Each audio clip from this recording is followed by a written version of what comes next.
Good evening, night owls, and welcome to Whisper Crowley. Tonight, I will guide you into a world of darkness, hoping to help you relax and unwind. Perhaps some of you will even drift into a haunting yet soothing sleep. Before we begin, let me know where you're listening from and what time it is for you. And now, we begin. My name is Samuel Hayes, and what I'm about to tell you happened to me 25 years ago in the mountains of northern Montana.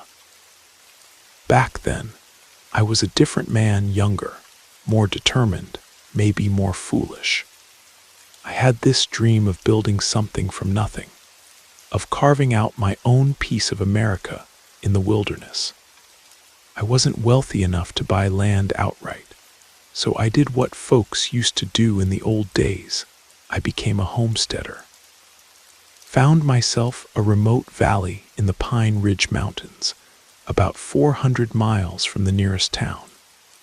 The government still allowed homesteading claims back then, if you could prove you'd work the land and make improvements. My family thought I'd lost my mind. My wife Sarah kept saying, "Sam, you're going to get yourself killed out there in that godforsaken wilderness." My two sons weren't much more supportive. "Dad's gone crazy," they'd tell their friends. "He's going to live like some mountain man hermit." But I had this vision, see. I could picture a ranch, cattle grazing in the valley, maybe a small cabin that would grow into something bigger. The work was backbreaking. I'd spend 6 to 8 weeks at a time up there, completely alone, clearing trees, building rough shelters, cutting trails. Every few months, I'd make the long journey back to civilization to buy supplies and see my family. The isolation was the hardest part, not seeing another human face for weeks on end, talking to myself just to hear a voice. This particular incident happened during my 3rd year up there, in late October of 1998. I had built a decent one-room cabin by then, nothing fancy, but solid enough to keep out the weather and the wildlife. And there was plenty of wildlife: black bears, mountain lions, wolves. At night, you could hear them moving around outside, which is why I always barricaded myself in after dark.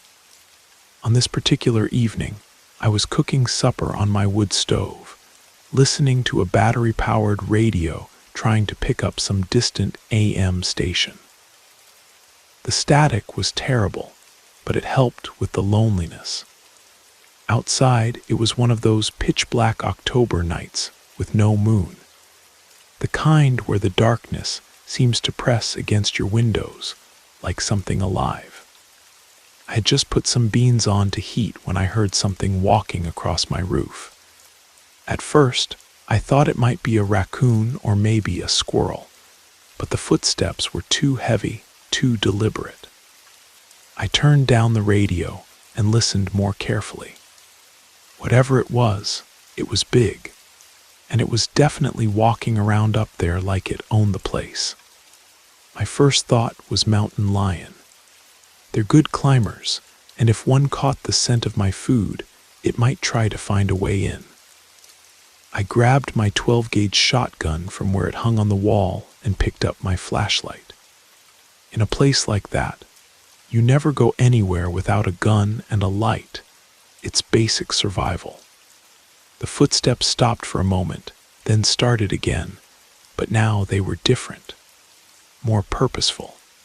And then I heard something that made my blood run cold, the sound of wood being pried and torn. Something was trying to rip the boards off my roof. I blew out my kerosene lamp and sat in the darkness, shotgun across my knees, listening to this thing tear at my cabin like it was trying to open a can.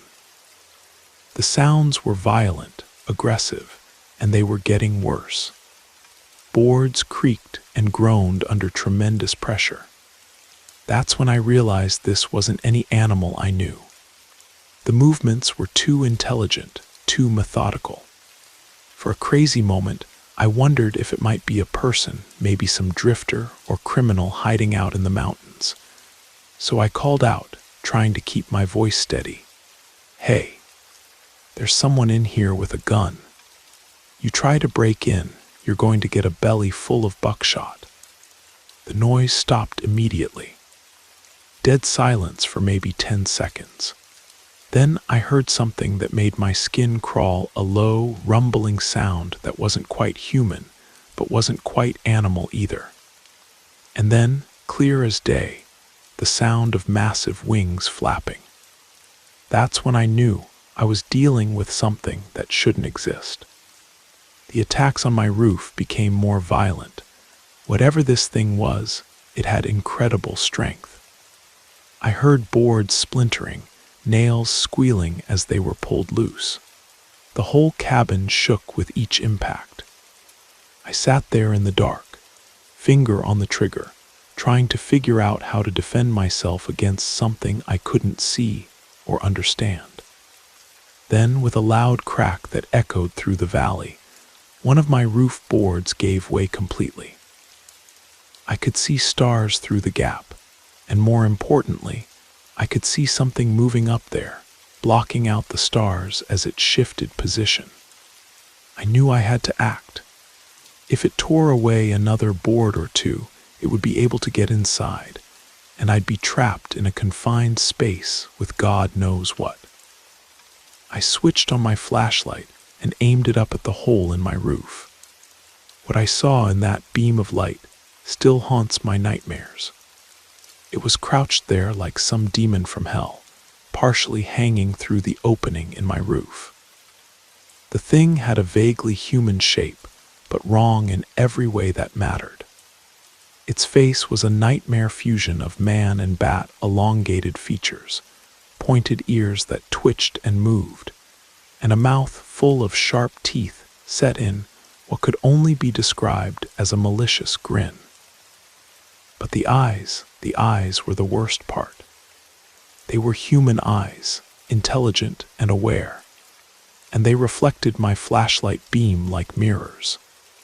The creature had to be 7 feet tall, with a skeletal frame covered in dark, leathery skin. Its arms were normal enough, but extending from them were enormous bat wings, easily 12 feet across when spread.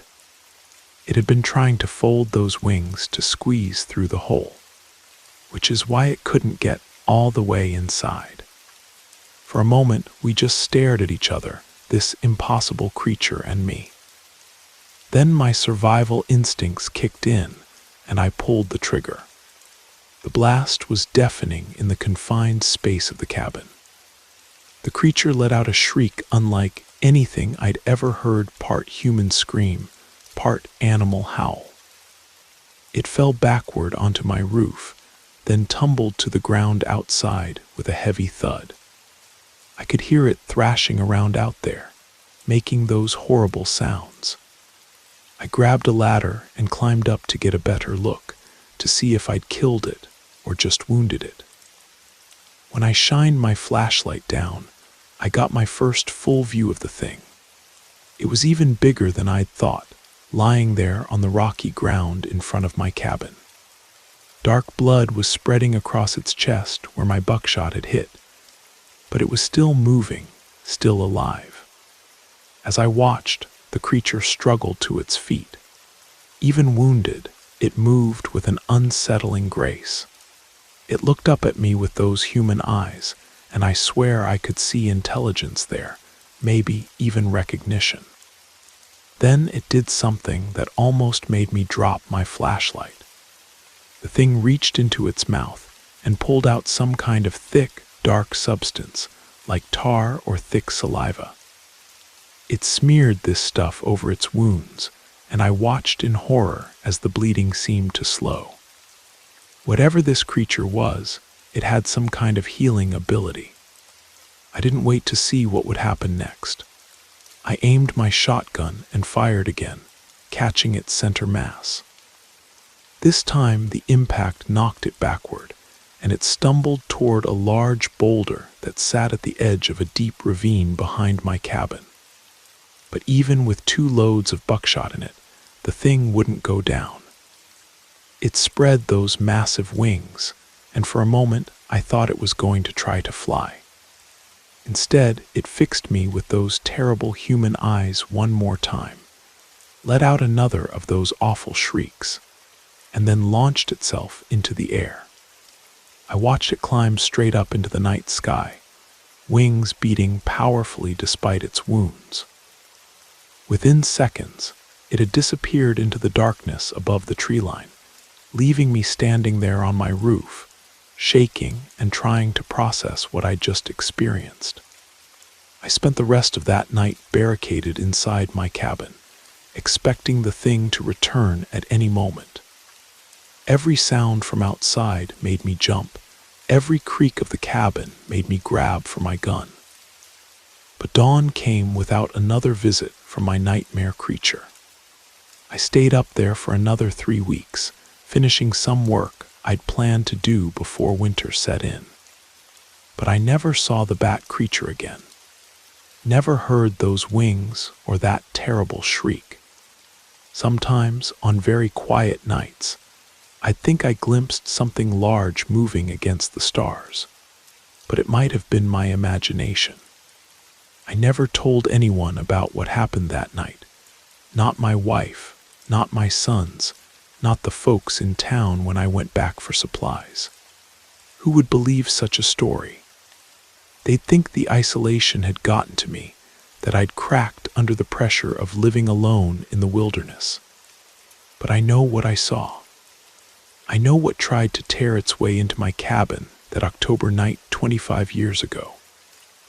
And sometimes, when I'm lying in bed in my comfortable house in town, I still listen for the sound of wings beating against the darkness outside my window. That creature is still out there somewhere in the Pine Ridge Mountains. I'm sure of it, and I pray to God that no other soul ever has to face what I faced that night in the wilderness.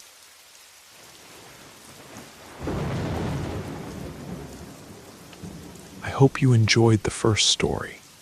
If you did, don't forget to leave a like. But if I didn't do my job well, feel free to give it a thumbs down. Either way, drop a comment and let us know where you're listening from and what time it is for you. Now, let's continue.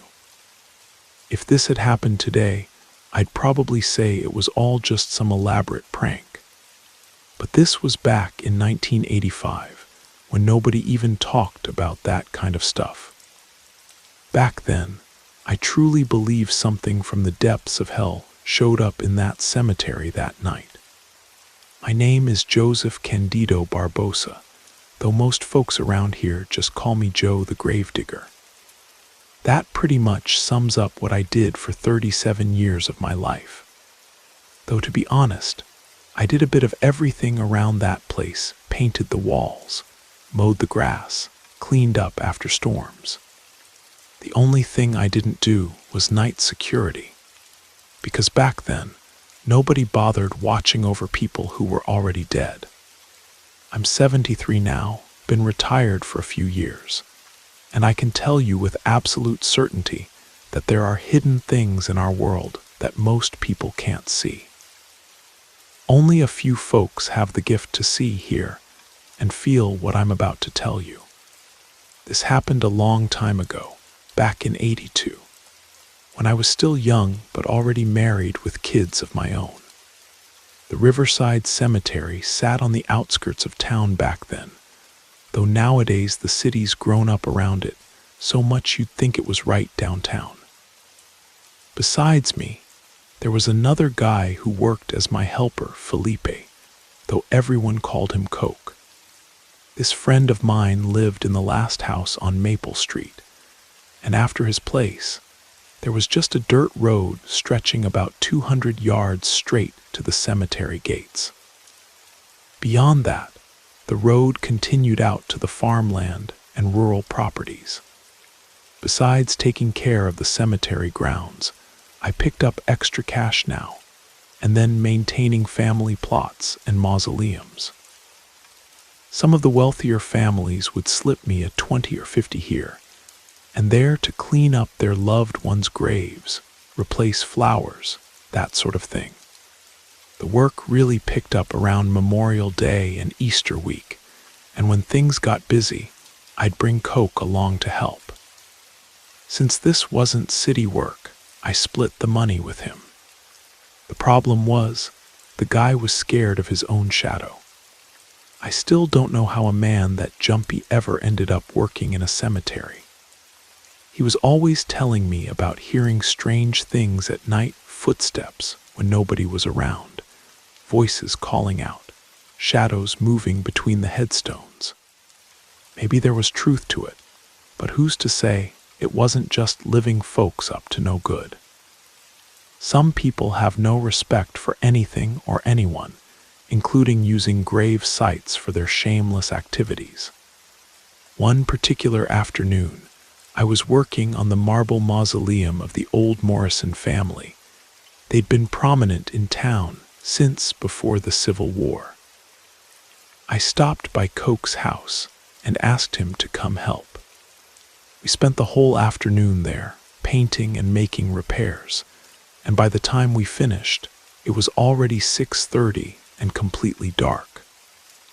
While I went to lock up the tools in the maintenance shed, Coke ran outside and waited by the front gate. I didn't think much of his fear at the time. When I came back from securing the rear entrance, I locked the main gate and noticed he was trembling, his face white as a sheet. I asked if he was feeling all right. Coke just told me we needed to leave immediately. We walked to his house. It was close enough, and he went inside while I sat on the front steps. A few minutes later, he came back out with some coffee for us both. As he sat down beside me, I could tell he wanted to say something but was holding back. I asked him what had gotten him so spooked. He looked me straight in the eye and said, "What's the point of telling you if you won't believe me?" I could see he'd really witnessed something in there, so I asked him to tell me what happened. That's when he opened up. "You know when you went to put away the tools? Well, I stayed back near the Morrison plot. Suddenly, I felt this cold wind rushing down from above, and when I looked up, there was something that looked like a woman, all glowing and bright, sitting in the branches of that old oak tree. I wanted to scream, but no sound would come out. That's when I decided to get out of there and wait by the gate. But the woman, she climbed down from the tree and started following you toward the shed. Until that day, I'd never noticed anything supernatural in all my years working there. But I had to wonder, did he really see something that night? Or did his fear make him imagine this glowing woman?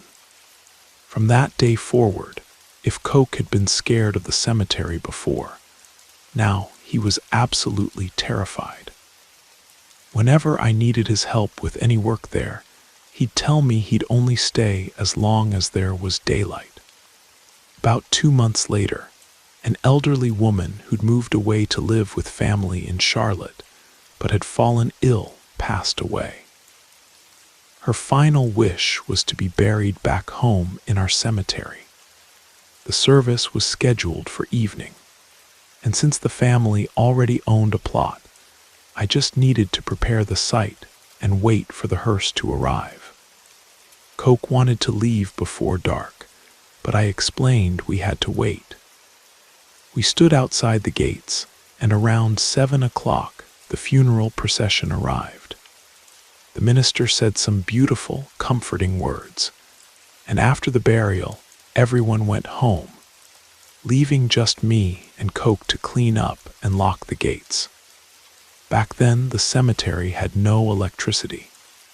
We carried kerosene lanterns whenever we needed to work after sunset. Despite being terrified, Coke came with me to put away the shovels and other equipment. After we'd stored everything and were heading out, I heard a noise from inside the cemetery as we reached the gate. I couldn't identify exactly what it was, but it definitely wasn't the wind. It sounded like voices, maybe several people talking at once. Coke panicked when he heard the sounds and started saying he knew something was going to appear. I suggested it might be someone from the funeral who'd gotten left behind, and I called for him to come check with me. But he said he was brave enough for other things, just not this. I went back in alone while he waited outside. I grabbed the lantern and started calling out, asking who was there. Nobody answered, but I had the distinct impression of seeing someone running and hiding among the gravestones. I held up the lantern, but saw nothing. I stood perfectly still, listening for any sound. That's when I saw it out of nowhere. A bright light appeared, moving between the graves like it was being carried by the wind. It moved so smoothly, without making any noise at all, like it was playing hide and seek, disappearing and reappearing among the headstones. You might not believe this, but I wasn't afraid. I was mesmerized by the spectacle. It was genuinely beautiful. I just stood there, completely captivated, until the silence was broken by my friend screaming desperately for us to leave. I started walking back, and when I reached the gate and looked over my shoulder, the light had vanished completely. My friend told me he'd never seen anyone as brave as me, standing there in the middle of all that strangeness. But I told him the light wasn't trying to harm anyone.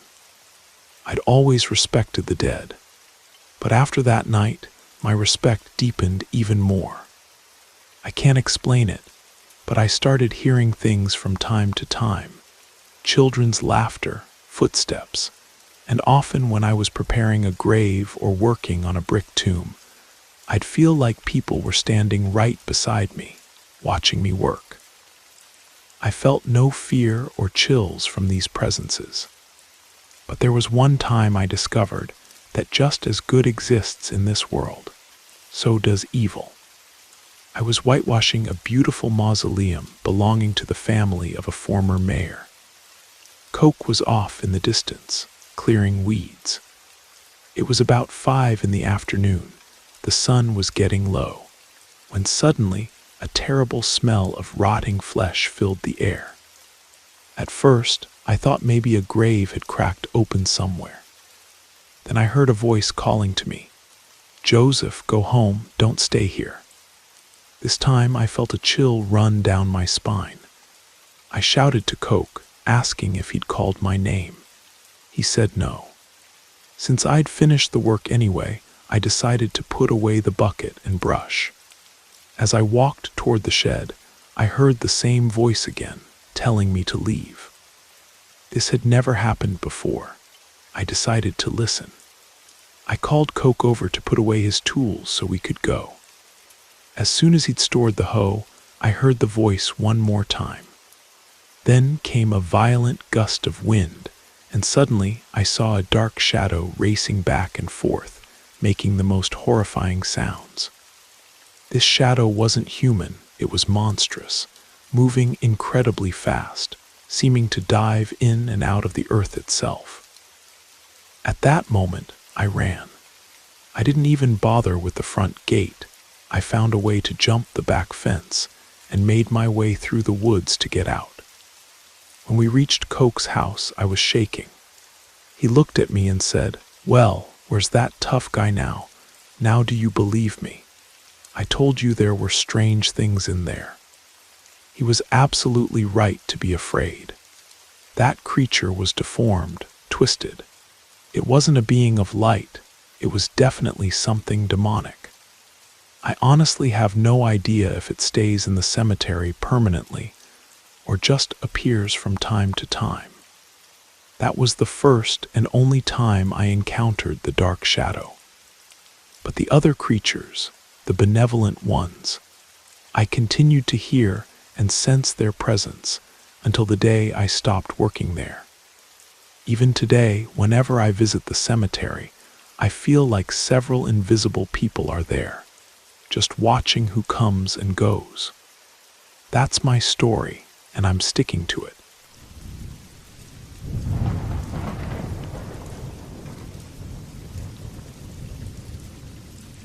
My name is John Gabriel, and I'm from a small town in the Georgia mountains. About 12 years ago, a man moved to our neighborhood without knowing much about the local history. He started making friends with everyone on the street, seemed like a decent enough fellow. What he didn't know was that in our town, decades earlier, a young girl had been buried beneath what was then just a sprawling oak tree. Today, that tree has been cut down, and a small Baptist church stands in its place. But back then, it was just this massive, ancient oak standing alone in an empty lot. One night when I was about 14, me and some friends were playing hide and seek after dark on our street. The game had been going on for a while, and I was getting desperate for a good hiding spot. That's when I decided to climb up into that old oak tree where the girl had been laid to rest. The area around the tree was strange. It was the only spot on the entire street that had any light, just a single street lamp casting this eerie glow on the massive trunk and branches. The rest of the street was pitch black. As soon as I settled into the higher branches, an incredibly strong wind started whipping through the tree. It was so violent, I thought the whole thing might topple over, even though it had probably been standing there for over 100 years. The wind kept howling and shaking the branches for several minutes. By then, the game of hide and seek had ended, and all my friends were shouting for me to come down. They kept yelling that it was dangerous up there, that I needed to get down immediately. That same night, around 3 a.m, our new neighbor was awakened by what sounded like a child crying loud, heartbroken sobs that echoed through the darkness. At first, he figured some kid had fallen off their bike or gotten hurt playing outside, even though it seemed awfully late for children to be out. But the crying went on and on for nearly 20 minutes straight. Finally, he grabbed a flashlight and decided to go outside and see if someone needed help. He followed the sound of the sobbing, and it led him directly to that old oak tree where the girl had been buried all those years ago. The crying was definitely coming from somewhere in or around the tree. He shined his flashlight into the shadows, trying to see if maybe another child had climbed up there and gotten stuck or hurt. But he couldn't bring himself to get closer or investigate further in the darkness. Something about the whole situation felt deeply wrong, so he went back inside. The next morning, he mentioned the incident to some of the neighbors. That's when they told him about the girl who'd been buried beneath that tree, and they warned him never to go near it alone at night. They said it was far too dangerous, that the child's spirit had never found peace. The strange thing is, after they cut down that tree and built the church, the crying stopped completely. But sometimes, on very quiet nights, if you walk past that little church, you can still feel something watching you from where the old oak used to stand. The new pastor says he's never heard anything unusual. But then again, he wasn't here when the tree was still standing. I've never forgotten that night I spent in those branches, with the wind trying to shake me loose and my friends begging me to come down. Looking back, I think they could sense something I couldn't at the time, that I wasn't alone up there, and that some things are better left undisturbed.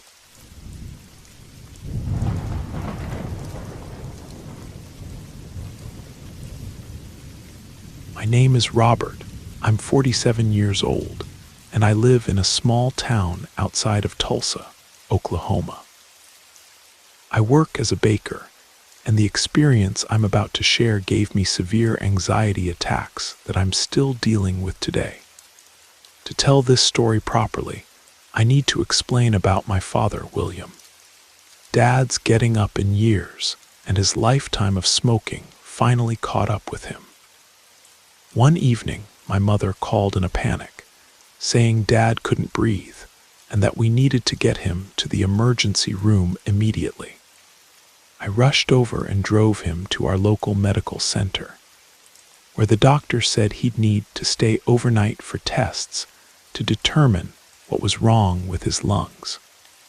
The next day, the hospital called to tell me Dad had been diagnosed with chronic obstructive pulmonary disease and would need to be transferred to Mercy General, a much larger hospital about 60 miles away in the city, where he could receive specialized care. Since Mom can't drive on highways and gets confused easily, I had to accompany Dad to the city hospital. Mercy General was impressive, a brand new, state-of-the-art facility with everything you could imagine. I planned to stay with Dad around the clock until he was discharged, since I didn't want him to be alone in a strange place. During the day, the hospital was bustling with activity. Doctors, nurses, and visitors were constantly coming and going. Patients were being admitted from all over the region, and there was always something happening. But at night, the atmosphere changed completely. The place became eerily quiet, and there was a tension in the air that was almost suffocating. One particular night, I was having trouble sleeping. Dad kept waking up throughout the night, and around 2:30 in the morning, I decided to step outside his room for some fresh air. His room was on the 4th floor, so I had to take the elevator down to the ground level. As I walked through the corridors that night, I had the distinct feeling that someone was watching me. I tried to convince myself it was just my imagination and kept walking. I spent about 15 minutes outside, then headed back inside around 2:45. While walking down one of the main corridors, an elderly woman in a hospital gown approached me. She had a kind smile but seemed disoriented, and she asked me if I knew how to get to the cardiac unit on the 7th floor. I told her I wasn't sure, but offered to help her find it by taking her to the nurse's station. She seemed pleasant enough, though she didn't say much as we walked. When I spotted a nurse and explained that the elderly lady with me was lost, the nurse gave me a terrified look and asked, "What elderly lady?" I turned to point to the woman who had been right beside me, but there was nobody there. I felt my skin crawl and immediately returned to Dad's room. I tried to sleep, but I was too shaken up. Just as I was finally starting to doze off, I heard a voice asking, "Excuse me, do you know how to get to the cardiac unit on the 7th floor?" The same question in the same voice. I was overcome with fear again. The next day, I didn't mention anything to Dad, but he could tell I looked exhausted and hadn't slept well. I tried to change the subject. That night, I made sure not to wander the hospital corridors, but even staying in Dad's room didn't keep the strangeness away. I woke up around 3 in the morning to someone touching my arm. I thought it might be Dad needing something, but he was sound asleep. I got up to get some water from the sink, and as I passed by the room next door, I saw something that made my blood run cold. There was a dark, demonic silhouette standing next to the bed of the patient in that room. This thing didn't have a human shape at all. It was twisted and unnatural. Along with the vision came an overwhelming smell of rotting meat. The shadow was staring intently at the sleeping patient. I was so terrified that I rushed back to Dad's room.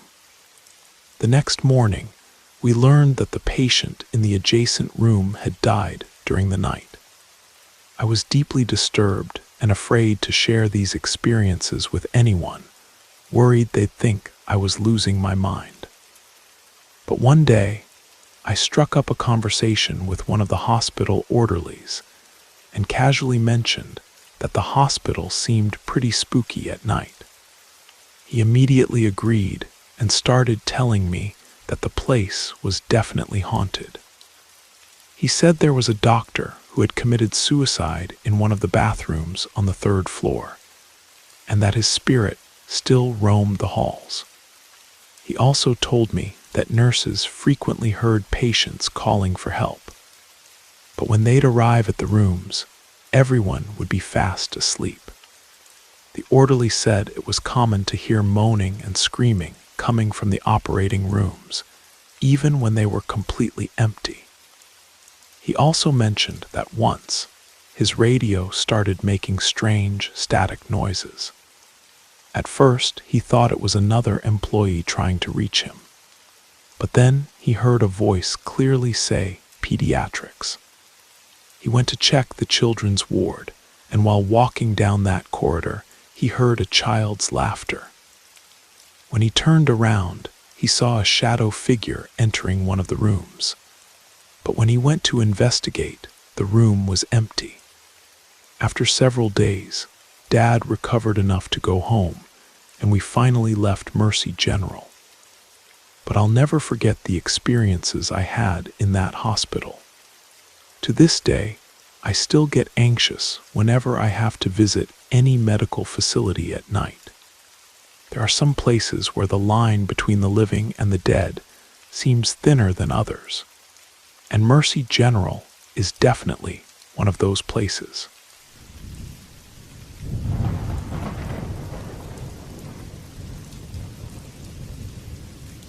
My name is Lucy, and I'm from Mobile, Alabama. I discovered your stories by accident, and since I enjoy these kinds of tales, I decided to share one of the many supernatural experiences I've had throughout my life. My encounters with the paranormal started when I was just a baby, literally from infancy. Of course, I don't remember this myself, but my mother told me the story when I was older. I believe that people can project negative energy onto others, even when they don't mean to do harm. This happened back in 1991, when I was just 6 months old. Many people said I was an unusually beautiful baby, and that I drew a lot of attention wherever we went. One afternoon, my mother was holding me by our front window when a woman walking by stopped and stared at me through the glass. She kept going on and on about how pretty I was, how perfect I looked. Well, that very same day, I started getting sick. My mother noticed I was becoming listless, running a high fever, and crying inconsolably. Nothing she tried would bring the fever down or stop the crying. She immediately remembered the woman who had been admiring me at the window, and became convinced that this stranger had somehow made me ill just by looking at me with such intensity. My mother grew desperate as the hours passed. That night, as she was putting me to bed, she said out loud, "If only Miss Dorothy were still here, she could cure my baby." Miss Dorothy had been an elderly woman who lived just down the street from us. She was known throughout the neighborhood as a healer, someone who could cure ailments through prayer and natural remedies. People came from all over the county to see her. Unfortunately, she had passed away from old age just a few weeks before I got sick. That same night, my mother had a vivid dream. She saw Miss Dorothy standing right next to my crib, looking down at me with a gentle smile. In the dream, Miss Dorothy said, "Don't worry, honey. Your little girl is healed now. You can go back to sleep." The next morning, when my mother came to check on me, I was wide awake in my crib, completely fever-free and happy as could be. It was as if nothing had ever been wrong. My mother always believed that Miss Dorothy had traveled from wherever she was to heal me, just like she had done for so many people when she was alive. Maybe it was her way of saying goodbye, or maybe she just couldn't stand to see a baby suffering when she knew she could help. What's remarkable is that today, my profession is caring for people. I became a nurse, specializing in pediatric care. I've always felt like that early healing set me on a path to help others the way Miss Dorothy helped me. Through her intervention, and with the blessings of God, I'm here today to share this story. I have many more experiences from my adult years that were far more frightening than this one, but this remains the most meaningful to me. It showed me early on that love and healing can transcend even death itself. Sometimes I wonder if Miss Dorothy is still out there somewhere, still helping people who need her most. I like to think that when I'm caring for a sick child, maybe she's guiding my hands, just like she did that night when I was a baby. The supernatural isn't always about fear and darkness. Sometimes it's about love that refuses to let go, and healing that reaches across the divide between this world and the next.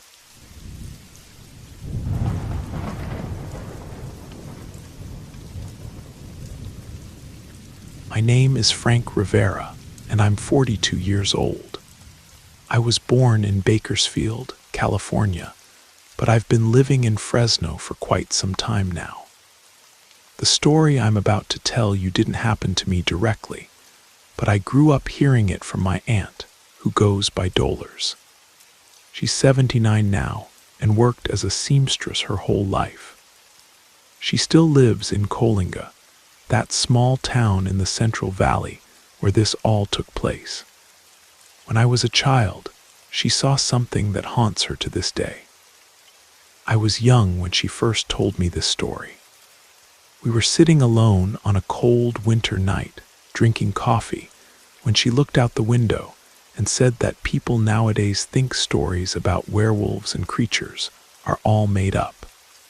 But those who lived through those times know there are things that can't be explained. I asked her to tell me the whole story from the beginning. She crossed her arms and said, "I'll tell you exactly how it happened, but listen carefully because this isn't a joke, and it really happened.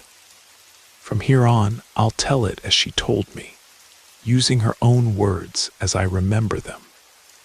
My aunt was born in Coalinga in 1946, and everything started happening when she was about 9 years old, around 1955. Back then, Coalinga was a much quieter little town. There was just one pharmacy, one church, and maybe half a dozen shops. My father was a shoemaker, and my mother took in laundry. I was just a girl, helping with sewing at Mrs. Henderson's place, who taught me how to handle a needle when I was 7.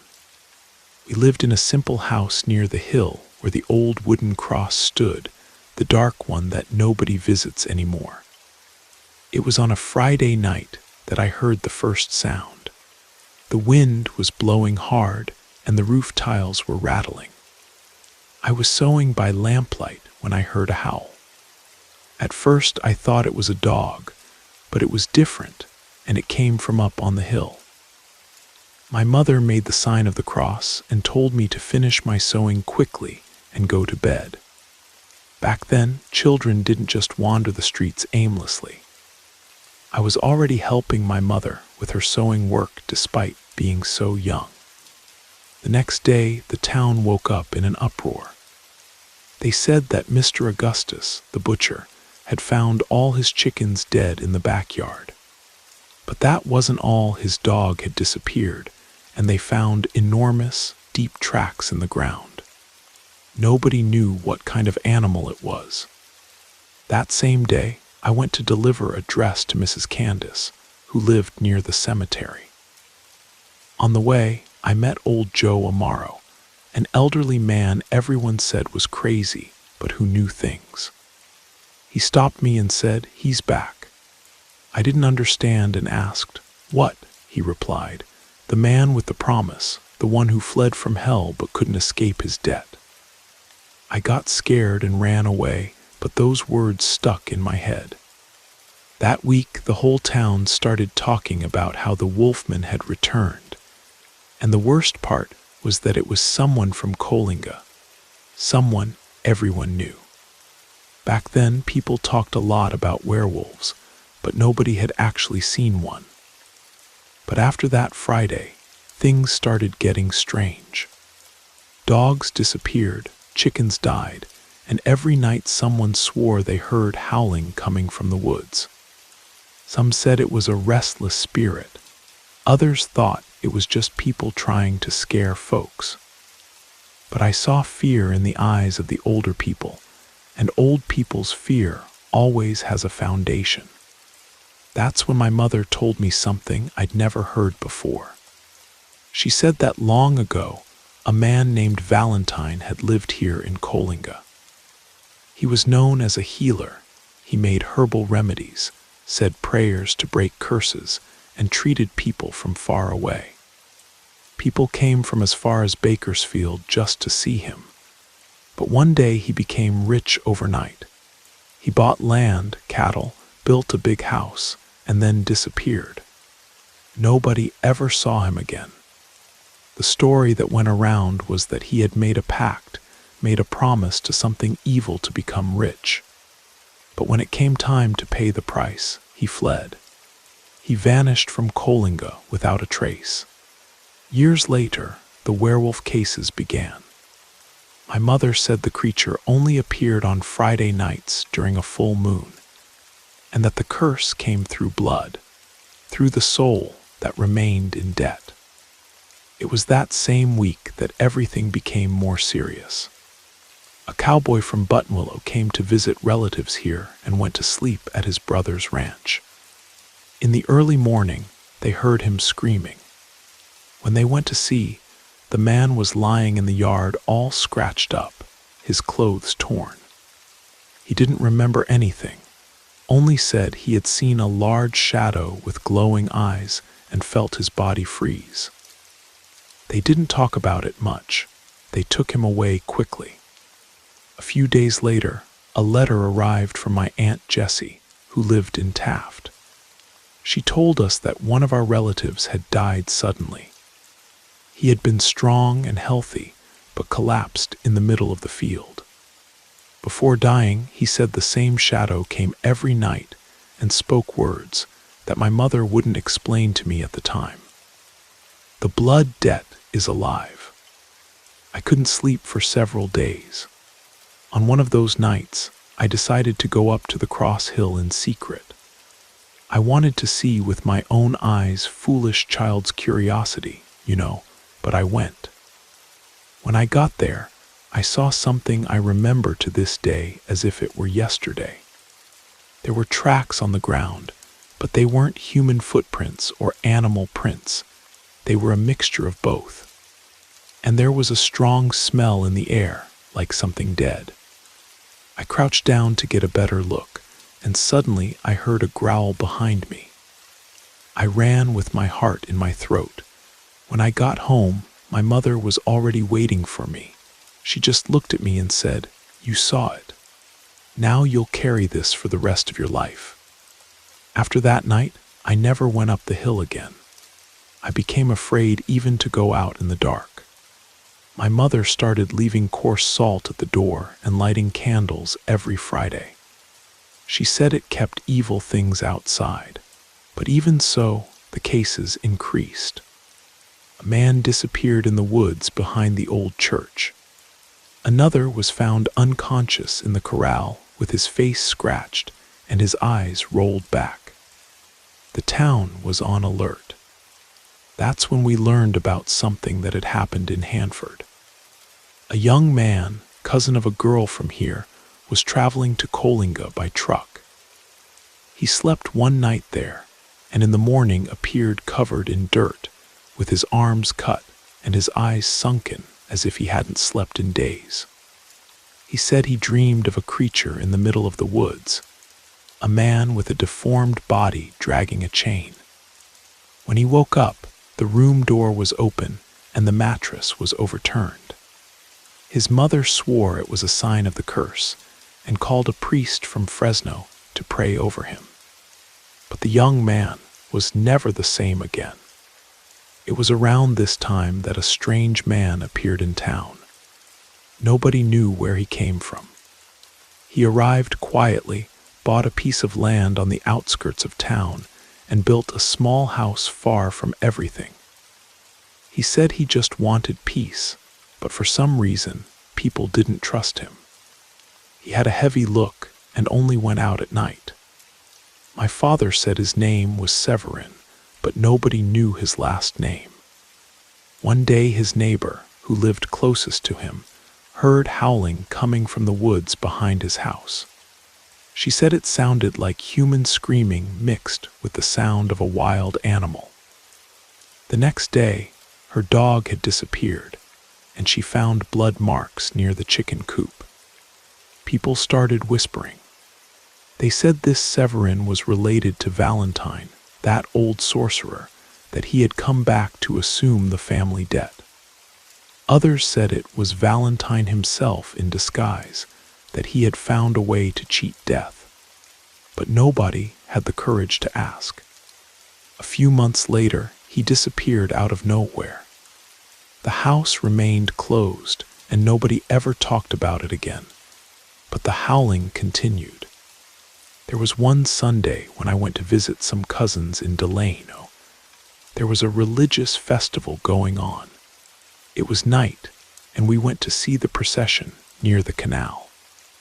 In the middle of the crowd, I saw a man standing on the other side of the water. He was naked from the waist up, all covered in mud, his eyes shining as if they caught light. I was paralyzed with fear. I blinked, and suddenly he was gone. I didn't see anything else. But that night, I dreamed of that man chasing me through the woods with animal eyes and enormous teeth. After that trip to Delano, I started getting sick. I felt cold chills at night, nightmares almost every day. My mother said it was just a fright, but I knew it was something else. I felt that thing had marked me. It was around this time that my Uncle John, my mother's brother, sent a note calling us to spend a few days with him in Lake Isabella. He said it was calmer there and might be good for me to rest. My mother accepted. We went by bus. The trip was long, but when I got there, I thought I might get better. The first few days were calm. There was just woods, silence, and neighbors far away. But on the third night, it started again. First came the howls, then the tracks. The house chickens disappeared, the dog became agitated, and my mother woke up screaming at the noise at the window. The next morning, the neighbor came saying he had seen an enormous animal jumping over the ranch fence. He said it was something from another world, that it wasn't wolf or man, but a mixture. And he said a phrase that froze my soul. This business of man turning into animal, this is an old debt, something from someone who ran away from what they promised to the devil. That day, my mother decided to return to Coalinga. She didn't say anything else, just packed our things, and said we weren't going to meddle in any other place. Back home, we stayed quieter, but the fear was still there, and the stories continued in the community. There was one night when a man appeared screaming in the middle of the street. He was all beaten up, with torn clothes and bulging eyes. He said he had seen a monster on the dirt road coming from Buttonwillow, a tall animal with a man's body and a beast's head. He said he tried to flee, but the creature jumped on top of his car hood. He only escaped because he accelerated like crazy. That's when my mother called me and told me the last part of the story. She said this Valentine, the sorcerer, was from Bakersfield, that he was born there, but fled after a priest denounced him for witchcraft. He came to Kolinga hidden and here made the pact with an evil entity. He gained wealth, power, and respect, but when it came time to pay with his soul, he ran. And the punishment came, to turn into a beast on full moon nights, to live in a monster's body until fulfilling his sentence. She looked at me and said, "The curse has no end while the debt isn't paid. He can change cities, names, even bodies if he wants, but the beast will always return." And to this day, when I pass near the cross hill, I feel a shiver because I know there's something there. And I know that if you listen carefully, you can still hear the howling coming from the woods. Many years have passed, but there are nights when I still wake up startled, as if I had returned to that time. Sometimes I hear a noise on the roof or a lament in the middle of the dawn. My heart races, but I pretend not to understand, turn to the side, and try to sleep as if nothing happened. If nothing happened all these years, it won't be now that he'll come here to harm us. Besides, we did nothing to him. What marked me most was that after all that, the city changed. People no longer talked so much. Those who knew the story preferred to stay quiet. The older ones said that the less you talk, the less you attract these things. But there's always someone who sees something. A cousin of mine who now lives near the Sierra Nevada said that about 5 years ago, he heard a different howl coming from the forest. It was on a Friday. He was alone at home without electricity and heard the animal approaching slowly, as if it were sniffing around. He said he prayed so much that he lost his voice. The next day, he found tracks in the red earth right at the entrance to the yard, large, deep tracks like the ones I saw when I was a girl. And it wasn't just him. A young man who sold vegetables at the market said that while delivering an order to an isolated house, he saw a naked man in the middle of the road, standing, looking at him with strange eyes. He said it looked like an animal. He tried to ask if everything was okay, but the man ran into the woods at a speed he couldn't explain. These things still happen, but people prefer to say it's all in their heads, that it's a wild dog, that it's a dream, that it's old people's stories. But I know what I heard, and I know what I felt. And there's something I never told anyone, only you now. Sometime after all that, my mother got sick. She became weak and quiet. One day she called me aside and handed me an old paper with the name Valentine written on it. It was a folded notebook page.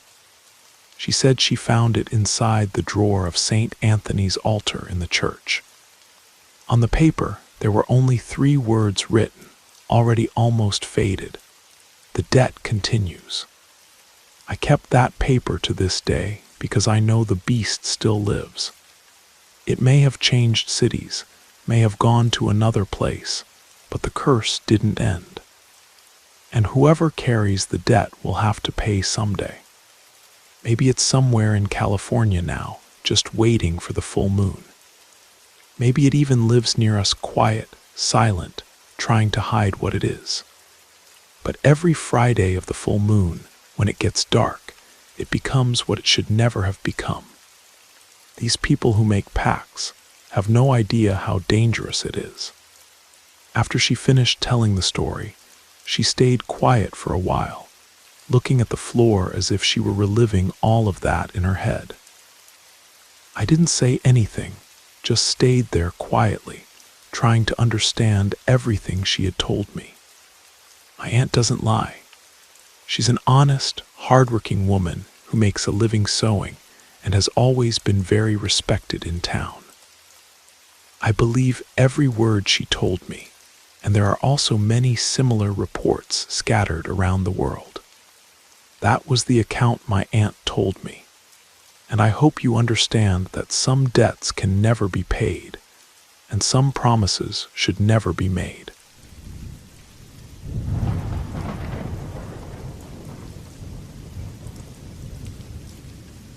My name is Marcus, and what I'm about to tell you happened to me just last winter in the remote hills of northern Montana, in a place called Pine Ridge. It's a desolate area filled with scattered ranches, hunting cabins, and very few people. The kind of place where neighbors are miles apart and stories tend to grow in the telling around wood stoves on cold nights. I was down in Billings, drowning my sorrows in a dive bar after losing my construction job, when this weathered rancher walked in. He wore worn leather boots, a wide-brimmed hat, and one of those big silver belt buckles that screamed cattle baron. He ordered a whiskey neat, and we struck up a conversation. His name was Dutch Morrison, and he told me he owned a spread up in Pine Ridge, about 1,500 acres of grazing land. He mentioned having a wife and 4 kids back in town, but said he lived alone on the ranch most of the time. None of his family liked staying out there, not even his wife, and his children had all refused to help him run the place. He was drinking heavily, and when I asked why nobody wanted to live with him on his own land, he just shook his head and said, "Long story, son. But I'll tell you this much. The damn internet doesn't help when people start spreading stories." Before I knew it, he was offering me work. Good pay, room and board, and honest ranch work. I jumped at the chance. I'd been stuck in the city too long, and the idea of wide open spaces and decent money sounded like exactly what I needed. 3 days later, we drove up to his ranch in his beat-up Ford pickup. The place was beautiful in a harsh way, rolling hills covered in snow, a big log house, and endless sky. But it was just the 2 of us out there, which felt strange for such a large operation. For the first couple of days, Dutch had me riding the property lines with him, checking fences and looking over his cattle.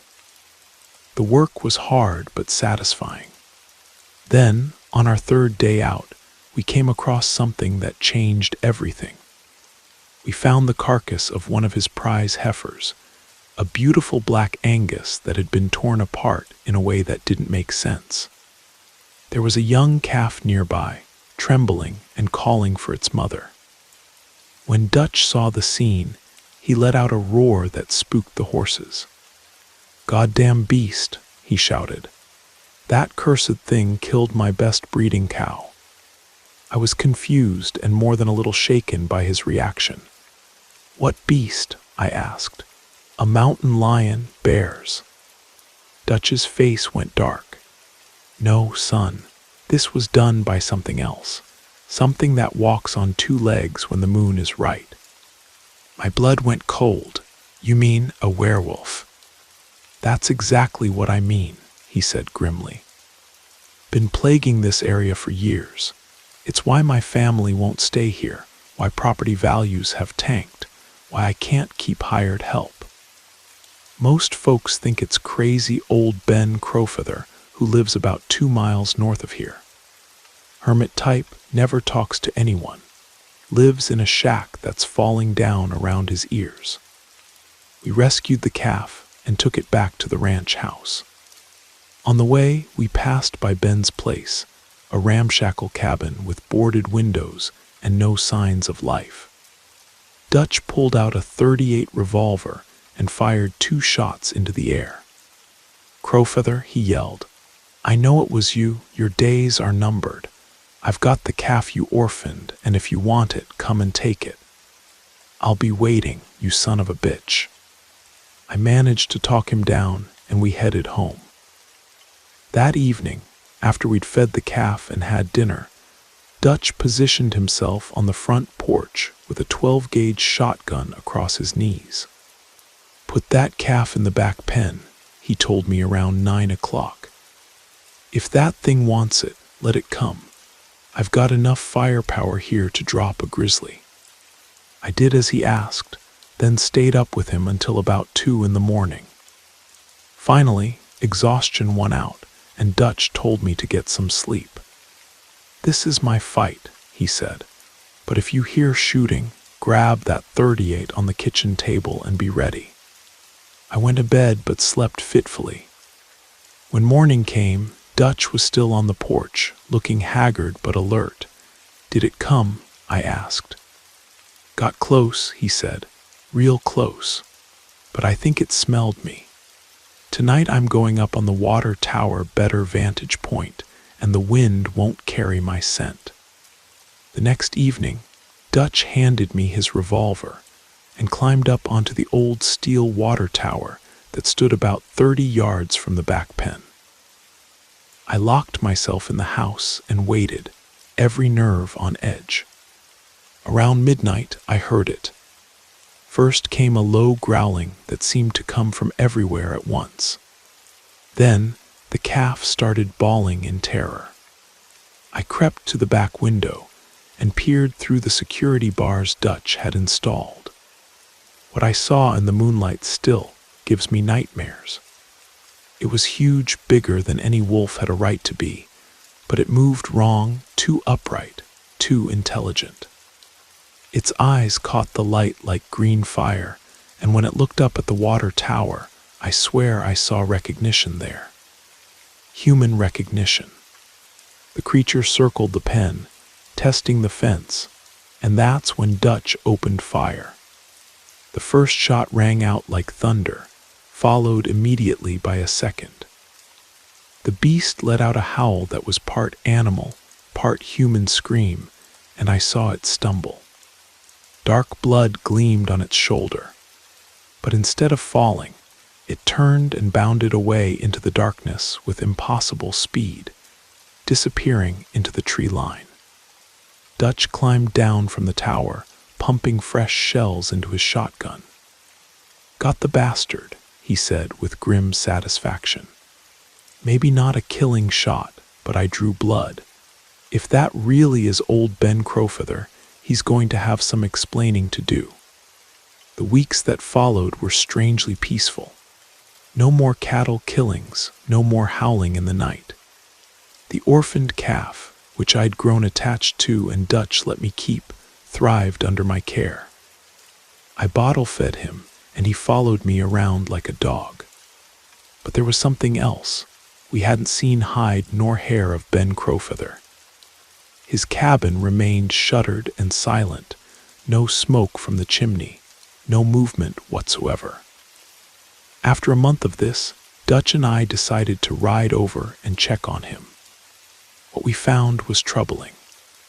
The place looked abandoned, overgrown with weeds, shutters hanging loose, and an old hound dog wandering around the property, thin and obviously hungry. We tried to look through the windows, but they were boarded up tight from the inside. The smell around the place was awful, not death, but something else, something wild and unclean. Behind the cabin, we found what looked like a butcher's yard: old bones, animal hides stretched on frames, and stains in the dirt that made my stomach turn. "If he was the werewolf," Dutch said quietly, "this is where he brought his kills." We were about to leave when we heard voices coming up the old dirt road. It was Tom Bradley, who ran the general store in Pine Ridge Village, along with the local sheriff. "Afternoon, Dutch," Sheriff Martinez called out. "We're looking for Ben Crowfeather. You seen him lately?" "Not for weeks," Dutch replied. "Place looks abandoned." Tom Bradley scratched his head. "That's the thing, he was in town just yesterday, getting patched up at the clinic. Said he'd gotten tangled up in some old barbed wire while hunting. Had a nasty shoulder wound, all torn up. Doc Peterson said it looked more like buckshot than wire, but Ben stuck to his story." Dutch and I exchanged glances. "The thing is," Sheriff Martinez continued, "he up and sold this place to a development company this morning. Cash sale, signed the papers, and left town in an old Buick we'd never seen before. Didn't say where he was headed. 3 days later, a bulldozer showed up and leveled Ben Crowfeather's cabin. Dutch watched the demolition with obvious relief. "You know what they say about werewolves," he told me as the walls came down. "When they're discovered, they either kill whoever found them out, or they move on to new hunting grounds." The cattle killings stopped completely after that. Dutch's family started visiting the ranch again, and eventually his oldest son decided to stay and help with the operation. I worked there for another 6 months before moving on, but I kept in touch. Dutch sent me a letter last fall saying that Pine Ridge had become peaceful again.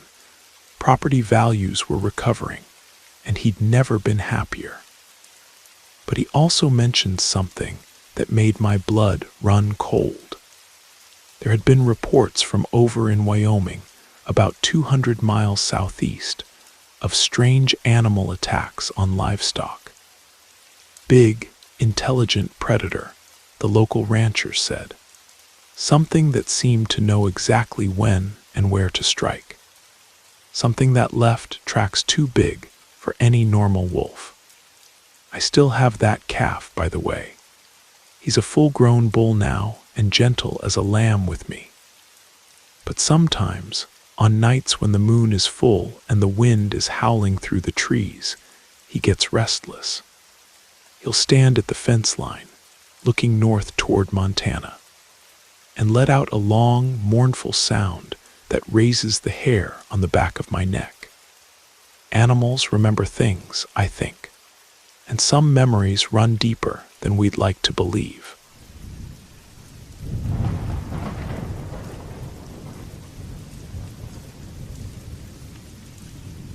In my teenage years, I was obsessed with heavy metal and punk rock. Now, well into my 30s, I'm still a die-hard fan of classic rock from the 70s, 80s, and 90s. But a few years ago, I experienced something that I never want to go through again, and I wouldn't wish it on my worst enemy.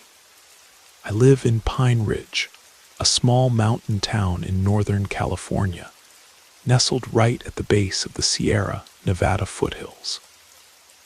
The town got its name from the towering pine trees that line the ridge above us, creating a natural barrier between our community and the wilderness beyond. I've always loved rock music, and whenever I can, I attend concerts and festivals with that theme. Metalheads have always been viewed with suspicion by many people troublemakers, degenerates, fighters, and some even call us devil worshippers.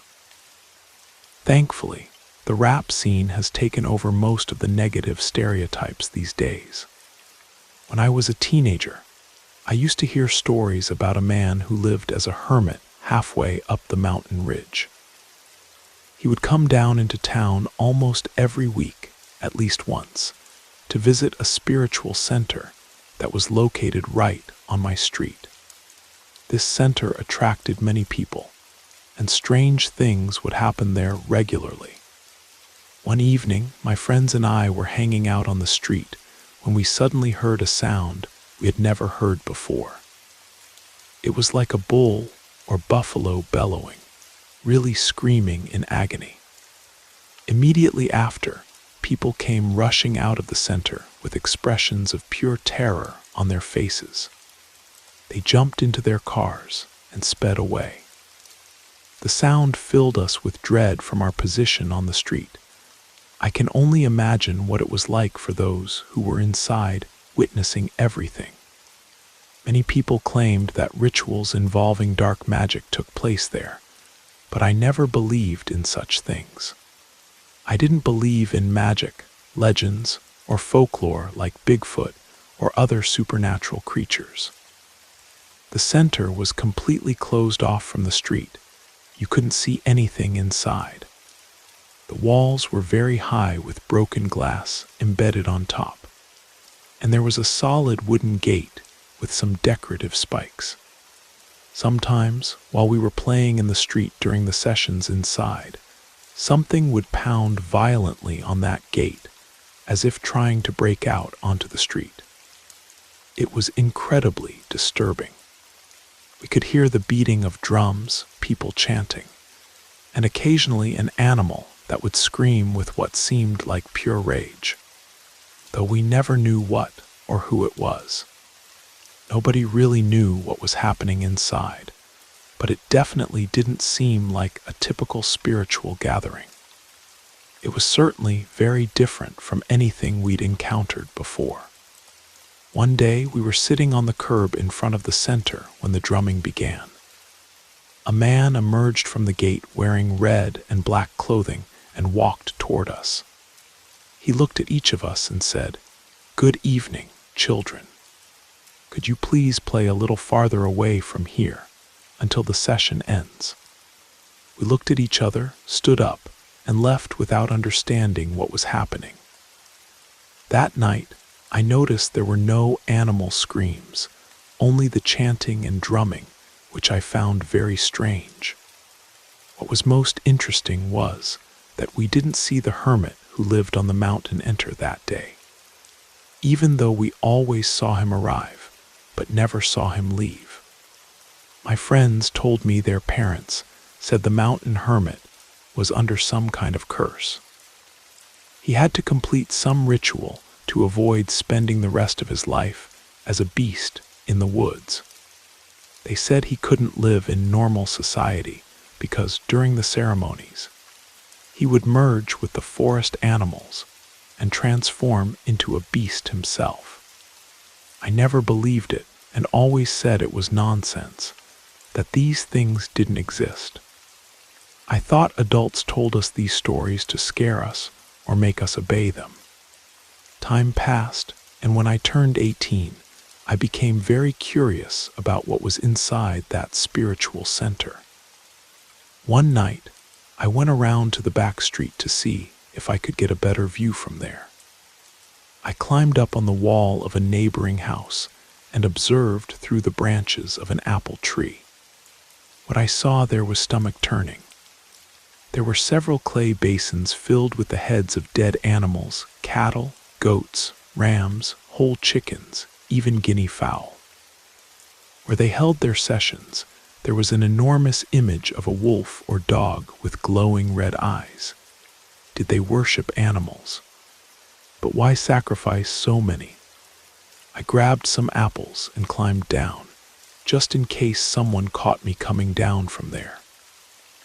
The next day, I returned to the apple tree to see if anyone was doing anything normal in that center. But where the offerings had been, everything was now dark. That's when I saw a very large dog with eyes that glowed and reflected an intense red light, as if they had their own luminescence. In the darkness, it moved toward the area where those dead animals were, and began devouring them with the hunger of something that hadn't eaten in weeks. I could hear the bones cracking in its powerful jaws from a distance. This massive black hound.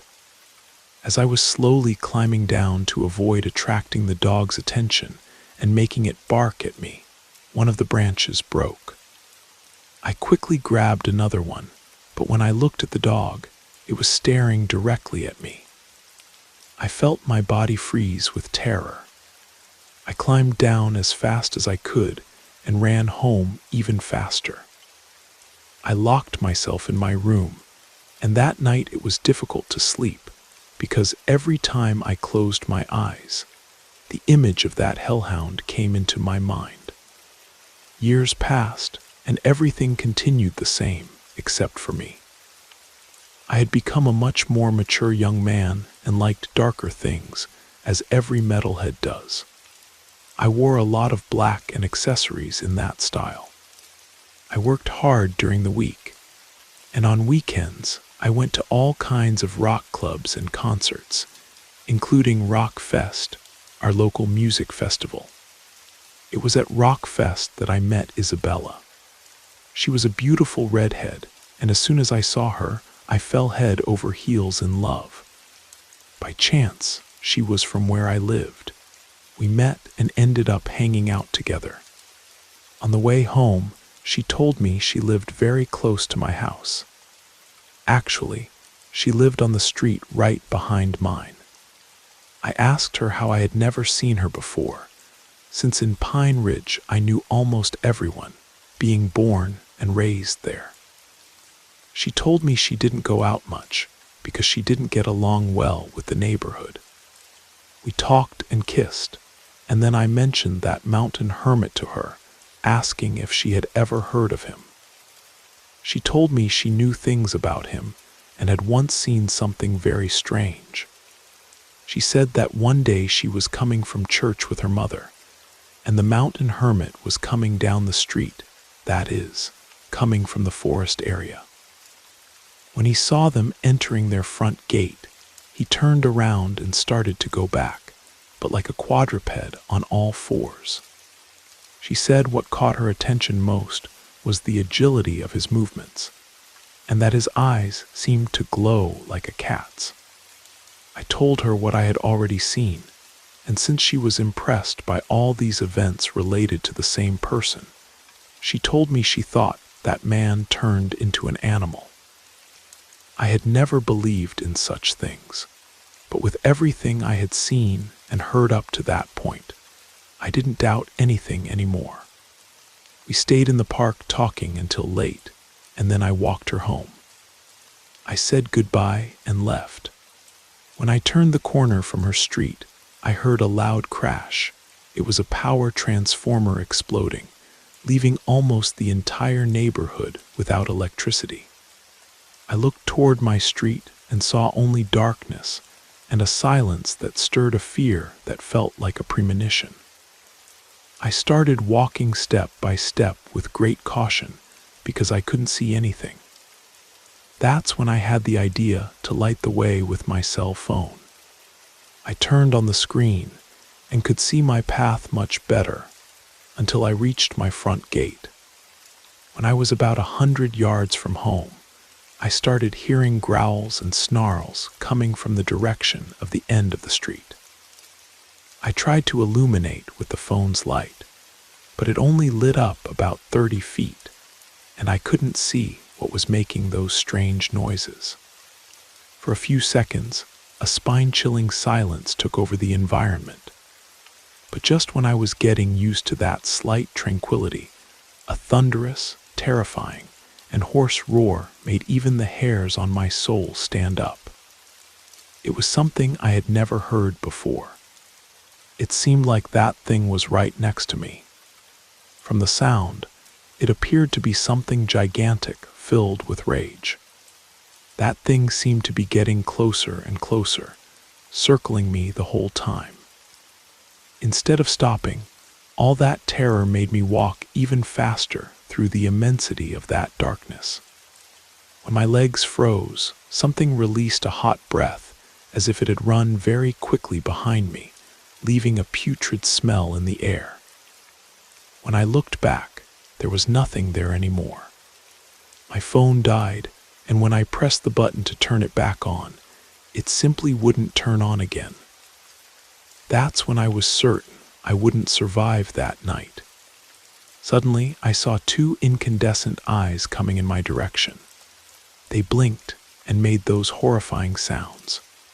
That pair of burning coals approached me very quickly.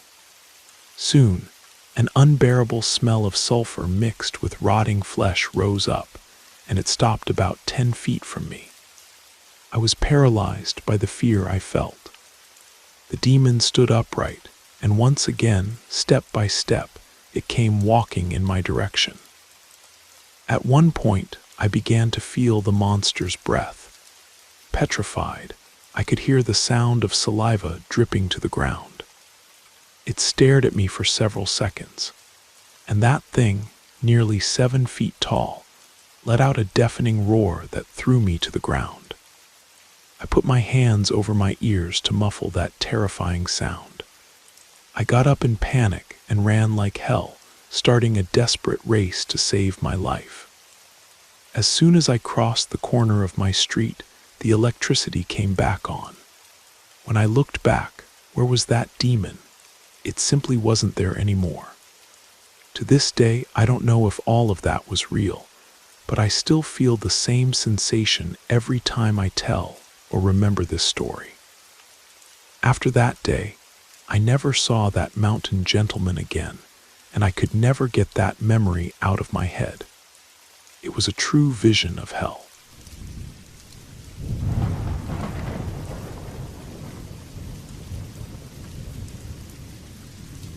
My name is Sarah, and I'm from upstate New York. When I was a child, I used to spend summers with my family in the Adirondack region, in a small lakeside community where my grandmother had a cabin. This area was popular with tourists during the summer months and holiday seasons, when people from the city would come to enjoy the lake and get away from urban life.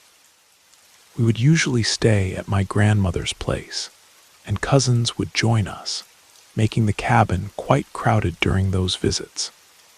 At one point, my parents and I managed to get our own small cabin for the summer holidays.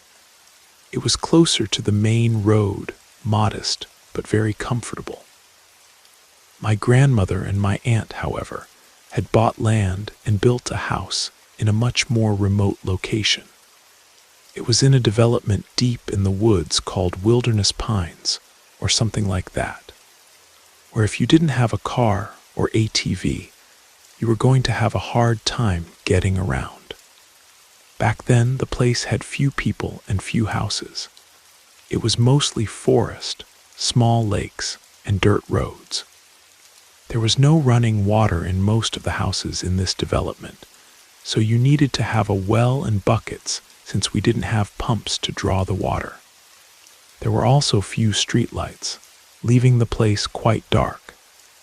Even though we had the cabin closer to town where we already had running water and electricity, we often visited my grandmother's house, which was much more isolated. By car, taking the main road, the trip took about 30 to 45 minutes, especially if it was late at night, or if the dirt road was in bad condition. However, my father discovered a path through the woods where we could take a light hiking trail and get there. This route from our cabin took about 1 to 2 hours of walking, and when it rained heavily, it was almost impossible to go that way. The area connected to a section of protected Adirondack forest that I'm not sure still exists in the size it was back then. There were many fruit trees along the way, and I remember we would always stop to pick wild apples and pears, which ended up making the journey take even longer. As we walked along this trail, it became increasingly difficult to encounter other people. At the beginning, there were still a few small houses with humble families, but after that, it was just the sound of birds and crickets. Since there were plenty of tall trees, the sun didn't beat down on us, and the place was quite cool and refreshing. One time, my father and I was 12 years old at the time, left the trail to go to a pear tree loaded with ripe fruit. We didn't have anything to reach the higher branches, so we picked the good pears that were on the ground. This pear tree could be seen from the trail, and near it was a small log cabin that had been abandoned and was falling apart. I never liked being too close to that house. It always gave me a bad feeling, but when you're young, we're bold and stupid. Every now and then, I would go inside looking for a long piece of wood to reach the tree branches. Every time I felt uncomfortable, as if the place was charged with bad energy and something was watching me. But until that moment, nothing had actually happened to me.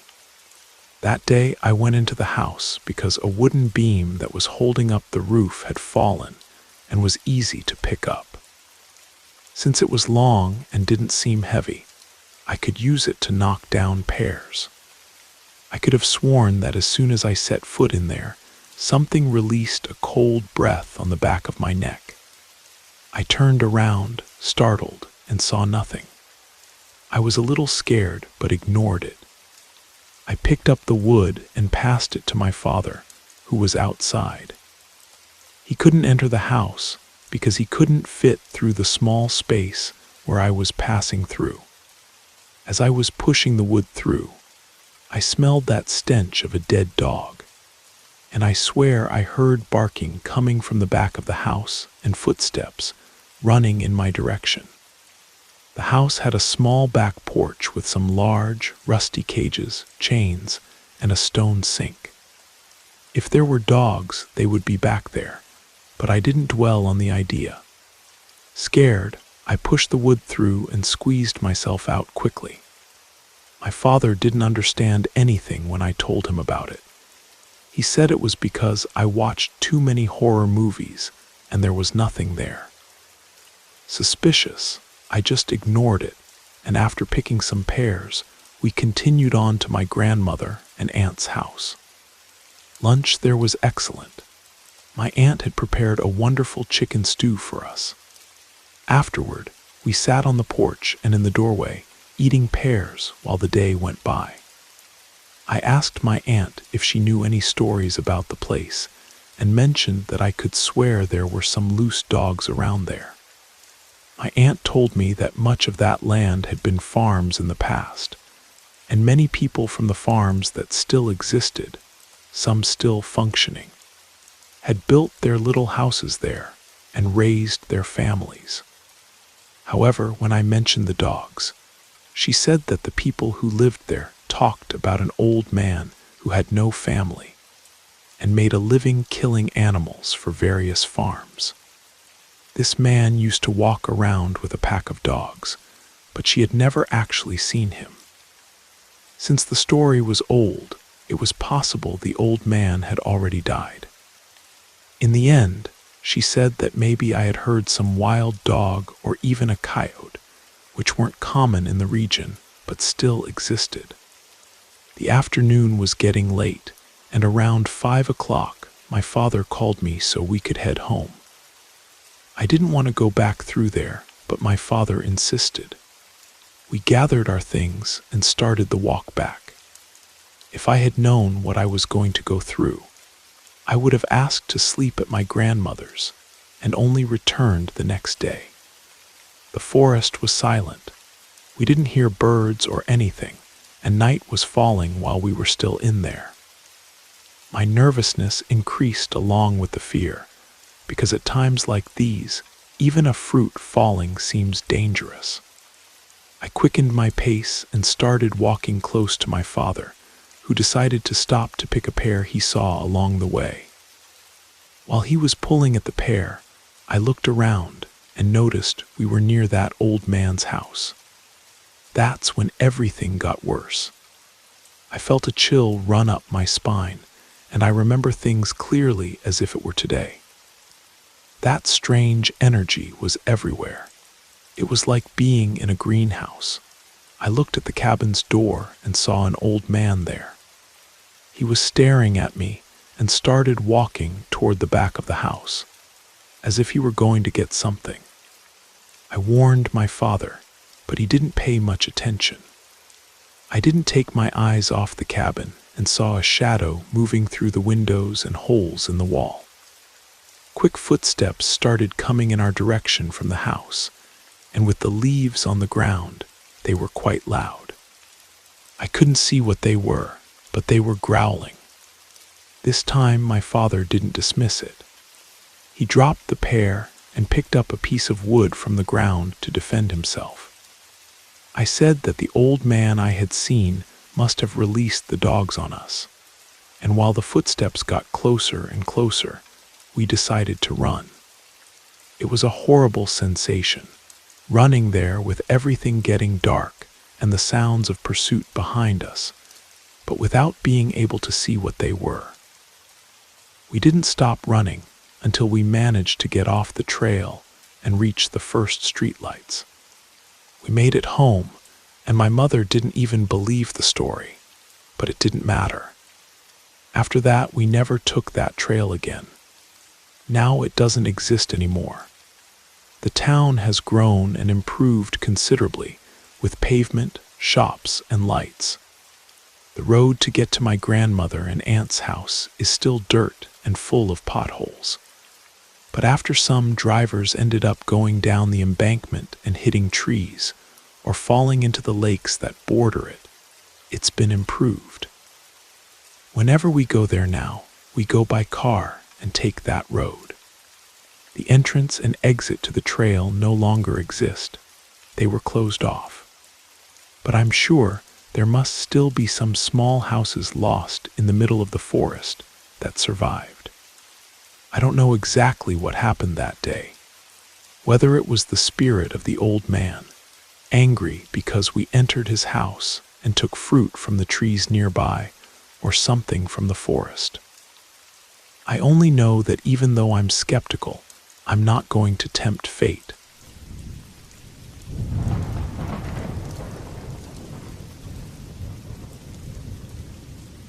My grandmother used to tell me this story, and I'll tell it just the way she did, as if she were speaking herself.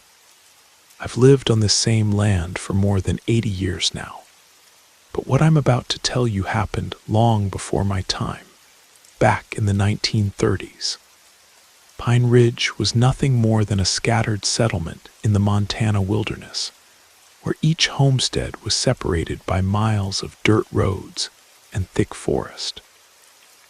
At the very end of the logging trail lived Martha Kellerman with her son Samuel.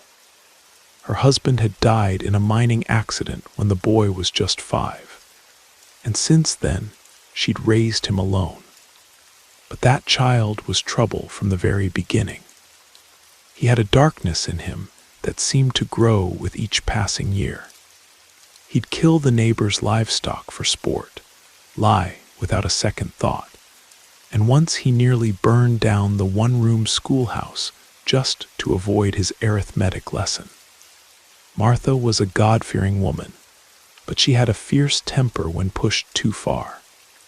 One day, after watching Samuel strike his own grandmother over a jar of preserves, Martha spat on the ground, pointed her finger at the boy, and declared, "May God forgive me, but you're rotten through and through, child. You're cursed now. May the wilderness turn against you, and may you never find peace on this earth again."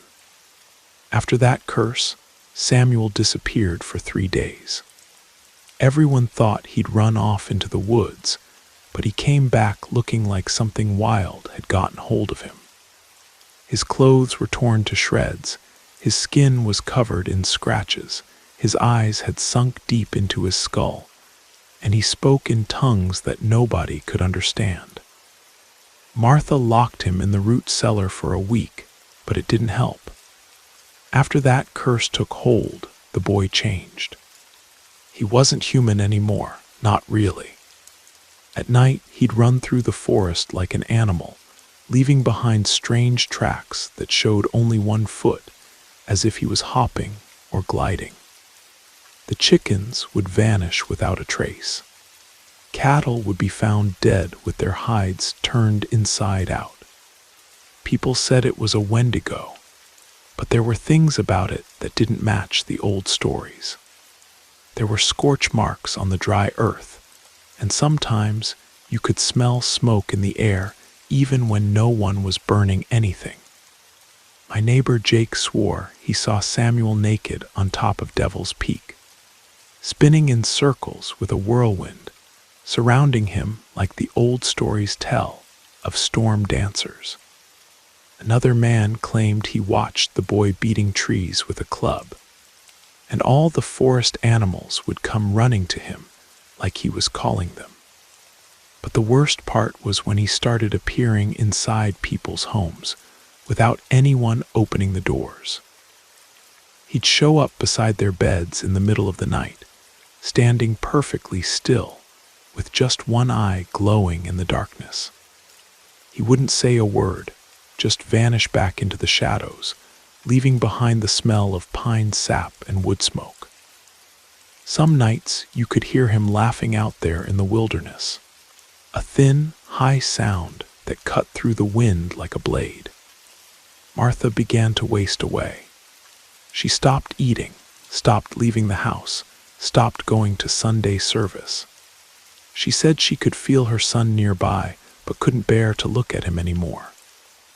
One morning, she was seen walking alone toward Devil's Peak with her Bible and rosary in hand. She never came back. Samuel disappeared too after that. But every now and then, when the drought hits hard and the forest gets too quiet, someone hears that whirlwind spinning in the middle of the night. They find that strange, single footprint in the dirt. Livestock goes missing and chickens are scattered like leaves. Some say it's just legend. Others swear they've seen him.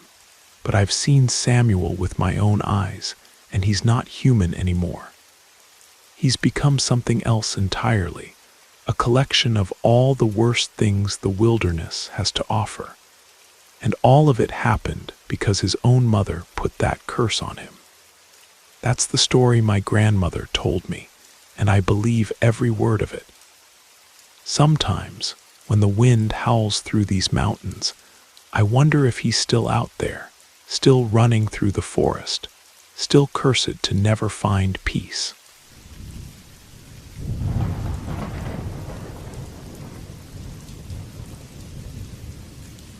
Good evening.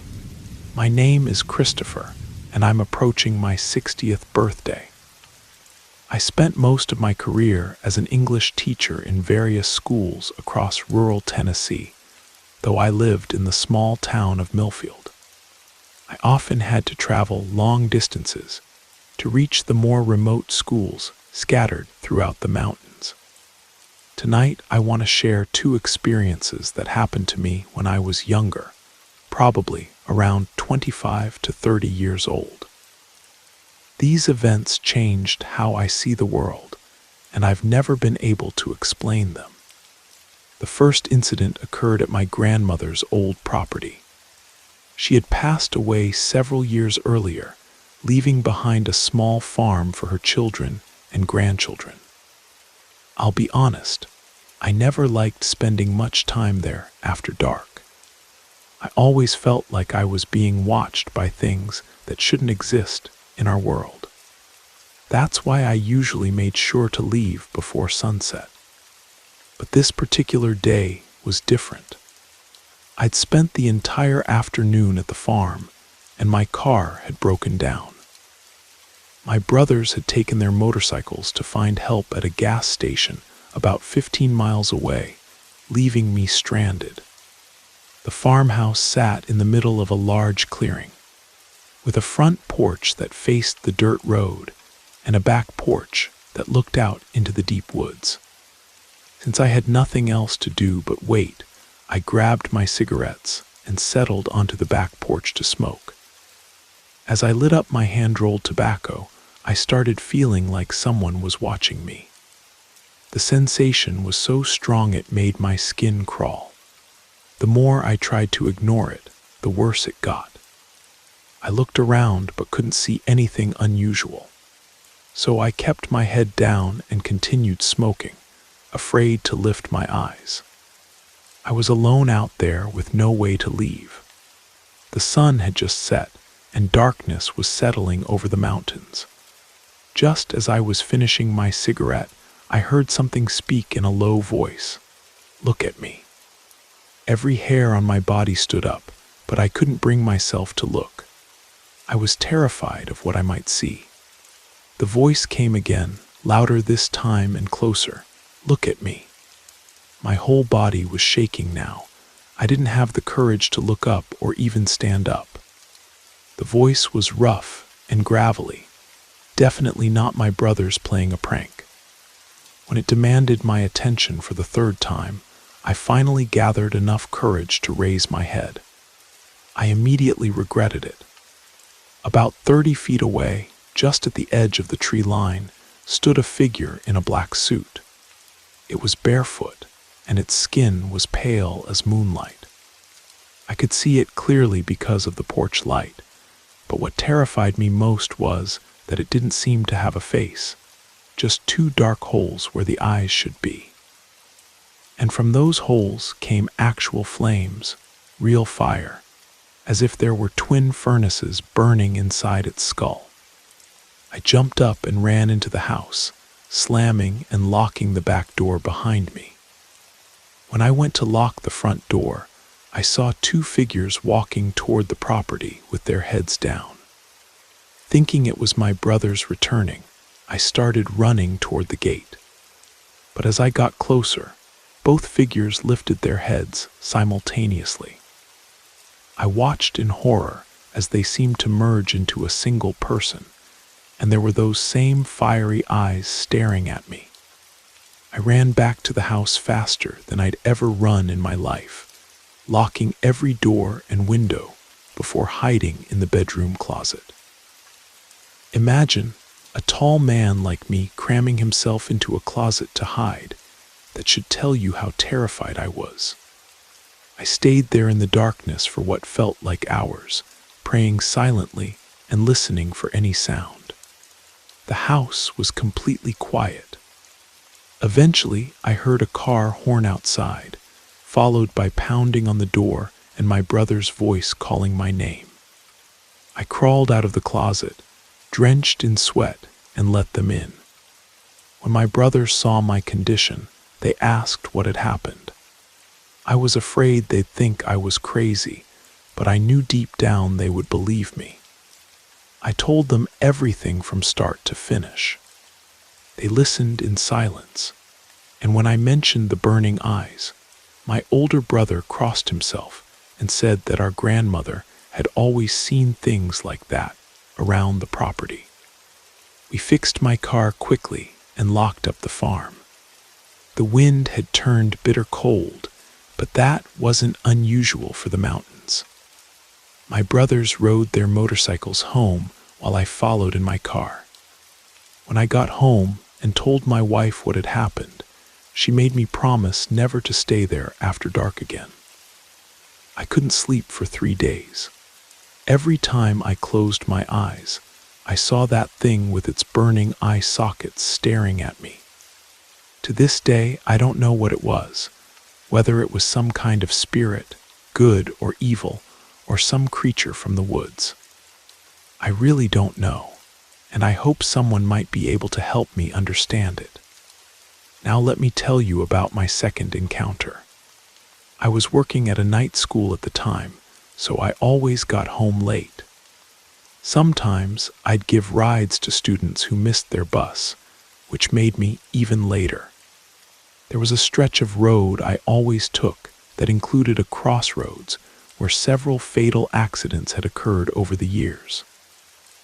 Every time I drove through that intersection, I felt heavy and drowsy, and sometimes I sensed a presence in the car with me. But the incident at that crossroads that affected me most happened one night when I was driving home from work as usual. The bus that picked up students hadn't shown up that evening, so several teachers with cars organized ourselves to drive all the students home. This meant I didn't get started for home until after midnight. As I approached that section of road, I picked up my cell phone, one of those old Nokia brick phones, and pressed the button to call my wife and let her know I was almost home. I don't know if it was the distraction of making the call, but if I hadn't hit my brakes at that exact moment, I might not be here today. Another car, much larger than mine, came speeding through the intersection. It was going so fast that its windshield shattered and glass fragments hit the front of my car. I got out, completely shaken by what had just happened. By God's grace, I had braked just in time.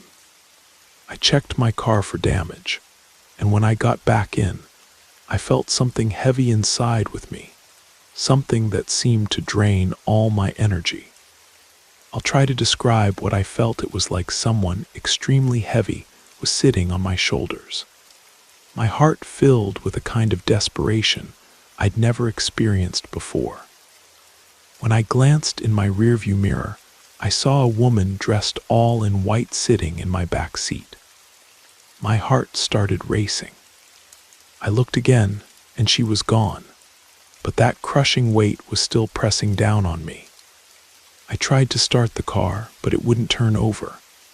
I don't know why it wouldn't start, but I was so desperate to get out of there that I kept trying. I even had to get out and push the car while trying to start it. Finally, thank God, it started. When I got home, my wife was already asleep. I took a long shower, trying to relax, and when I glanced in the bathroom mirror, I saw that woman again, standing behind me. I rushed out of the bathroom with my heart pounding and dove under the covers next to my wife. That night was torture. I saw the woman walking through our house. I don't need to tell you that I didn't sleep a wink. I consider myself a brave man, but when you see a spirit like that right in front of you, there's no man alive who wouldn't run. As soon as the sun came up, I woke my wife and told her we had to go see a spiritual healer. She must have seen my desperation because she agreed immediately. The healer prayed over me extensively, then told me things about my life that neither my wife nor I had mentioned to her. After she finished, she told me that my spiritual defenses were down and gave me a ritual to perform that would protect me from these kinds of encounters. I did the ritual the next day, and since then I only see shadows occasionally, but they don't bother me anymore. These were the two supernatural events that happened to me. I hope you found them interesting, and I wish you all a good night.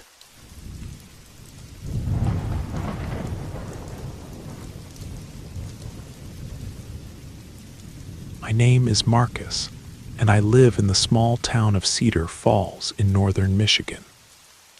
What I'm about to tell you isn't folklore or legend. These are real events that have shaped my entire life. Since childhood, my grandmother would tell me stories from when she lived with my aunts, my mother, and my grandfather on the farms of rural Wisconsin. She'd tell tales of strange birds whose calls, if imitated, would bring terrible misfortune to whoever dared mock them. She spoke of seeing people who had already died walking along the old country roads, and other mysterious occurrences. But the stories that captivated me most were her accounts of shapeshifters. I've always been fascinated by werewolf movies, largely because of a terrifying experience she shared about my grandfather. Even decades later, I could still see the fear in her tired old eyes when she recounted what happened. She told me that back in the 1960s, their farm was located far from any town, and they had to walk to a neighbor's property to get fresh drinking water, since their own well was only suitable for washing. One evening, she and my grandfather went to fetch 2 buckets of water from the neighbor's place. It was about 100-yard walk through the woods. On their way back, chatting casually, they heard a grunting sound like a pig, but much louder and more menacing. When they turned around, they saw an enormous creature with the body of a massive boar, but standing upright like a human.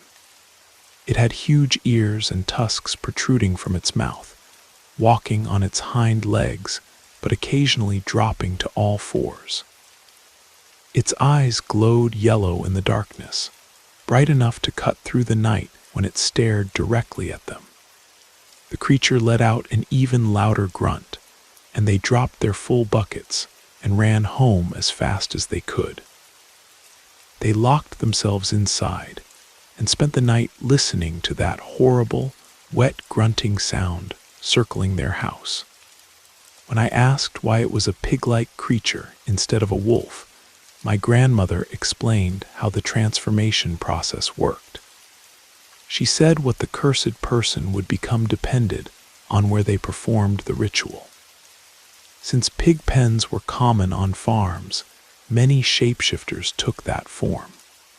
According to her, the person would tie 7 knots in their shirt, strip naked, and begin rolling around in the filth where the animals slept, all while reciting incantations to the spirits of the wilderness. That's when the transformation from human to beast would begin. She also mentioned that some people confused them with wolves because dogs were more familiar to most folks, while others gained their powers through dark magic and witchcraft. I grew up hearing these stories, and they've fascinated me my entire life. But my childhood and teenage years went far beyond just hearing tales, because I've seen, heard, and maybe even been touched by beings that most people don't believe exist. When I was around 13 or 14, I had my first encounter with the supernatural. My cousin and I used to collect scrap metal to sell, earning pocket money for candy, comic books, and other things kids want. But what we loved most was playing arcade games, especially Street Fighter. When we visited my grandmother's house, it was like a holiday because she had an arcade machine that hardly anyone else used. One afternoon, I was watching 2 older kids play while waiting my turn. I became so absorbed in the game that it felt like the world around me had stopped, and my mind was trapped inside that screen. I felt like I was part of the game itself, as if my body had disconnected and my consciousness was living inside those pixels. It was like being in a trance. From that moment on, things changed for me. The next day, a Sunday, my cousin and I used our scrap money for bus fare so we could play more games closer to home. It was about a 3-mile walk back, and we usually ran the whole way. But that day I felt strange, different, and I told my cousin what had happened to me. He said I'd been playing too much, and it was starting to affect my mind. We decided to play at Mr. Anderson's store instead, a good friend who sadly passed away, but whom I'll never forget. We spent the entire afternoon there playing games. The next weekend, we were heading to my grandmother's house again and passed by Mr. Anderson's store. He was sweeping the sidewalk in front of his shop as we walked by. I called out, "Hey there, Mr. Anderson. How's it going?" He replied, "How are you, buddy? You're not going to abandon me today, are you? Going visiting? That's good. Enjoy yourselves. See you Monday." I waved goodbye to him, but suddenly I felt a tightness in my chest and a sadness I'd never experienced before. My cousin noticed my expression and asked what was wrong. I tried to shake off the feeling and started joking around with him, challenging him to a race. We had a wonderful weekend, playing and having fun. But on the way home, that feeling returned and got stronger as we approached Mr. Anderson's store. When we were about 300 yards from his shop, we saw police cars and a fire truck with the area cordoned off. I knew immediately that something terrible had happened, and we ran to see what was going on. When we arrived, I burst into tears. There, just a few yards away, was my friend Mr. Anderson's body. He had been struck by a car that lost control and jumped the curb, hitting him while he was sweeping his sidewalk, just like I'd seen him doing for the last time. I went into shock and couldn't sleep that night. The image of his youngest son pulling on his arm and begging him to get up wouldn't leave my mind. After that day, I started hearing and seeing shadows moving around me constantly. I was afraid to tell anyone because I thought they'd make fun of me. So I kept it to myself and became increasingly sad. Eventually, I began to see these things emerge from the shadows more clearly, but I was so emotionally drained that I didn't even have the strength to be afraid anymore. I would cry for no reason at all. One evening, I was alone at home because my mother had gone out with friends and wouldn't be back until the next day, and everyone else had gone to a church vigil. I was by myself in the backyard, feeling like I was going to have a breakdown, faint, or maybe even die from the fear I carried just thinking about these experiences. I played some soccer in the street and then went back inside. On my way home, I had to pass a small hill where a highway ran parallel to another road, and it was already dark. I could actually hear when the shadows passed along my path. It was truly terrifying, but in some way, I'd gotten used to it. I got home, drank some water, took a shower, and had dinner. Everyone had already left. It was a Friday, and I remember that the local TV station always showed a good movie on Friday nights. Unfortunately, that night it was a horror film, which made everything worse. I lay down and started watching but fell asleep during the movie. I woke up around 3 in the morning and the TV was off. But who had turned it off? That old television didn't have an automatic shutoff or a remote control. I thought maybe my mother had come home. When I went to her room calling her name, she simply wasn't there. At that moment, terror began to take hold of me, and with it, those shadows became more active. I ran to my bed and covered myself from head to toe, which didn't help much. I started praying silently, and I noticed that the shadow activity and noises gradually decreased until they stopped completely. Sleep wouldn't come, and I was getting desperately thirsty, but I was too scared to go to the kitchen for water. Finally, I worked up the courage and ran to get a drink, used the bathroom, and ran back to bed. Suddenly, I started hearing footsteps coming from the yard gate all the way to the front door. I even heard the sound of high heels like the ones my mother wore. After a few seconds, I waited to see if it was really her. A few minutes later, there were 2 knocks on the door, just like my mother did when she came home late. I waited to make sure it was her, and then there were 3 more knocks. I thought, "Thank God it's her," and ran to open the door. When I opened it, there was no one there, just an incredibly cold wind that made me shiver so hard I could see my breath in the air. I couldn't understand why it was so cold when it had been one of the warmest nights of the year. I went back inside quickly, locked the door, and jumped into bed, already crying. But then they knocked on the door again, and I thought, what could this be? I decided that no matter what, I wasn't going to open that door unless someone called my name. Well, no sooner had I thought it than it happened. There were 3 more knocks, then someone called Marcus, and the second time in my mother's voice, "Open up, son." I gathered my courage and went to open the door again, but there was no one there.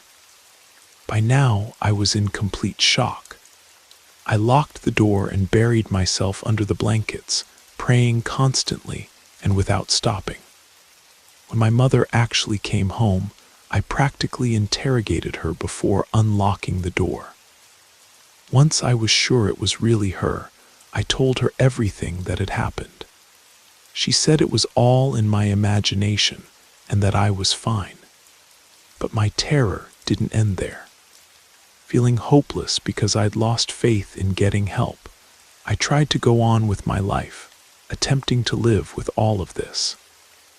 One day I came home dirty from playing soccer in the street, and we had visitors, my godmother, my aunt, and my godfather.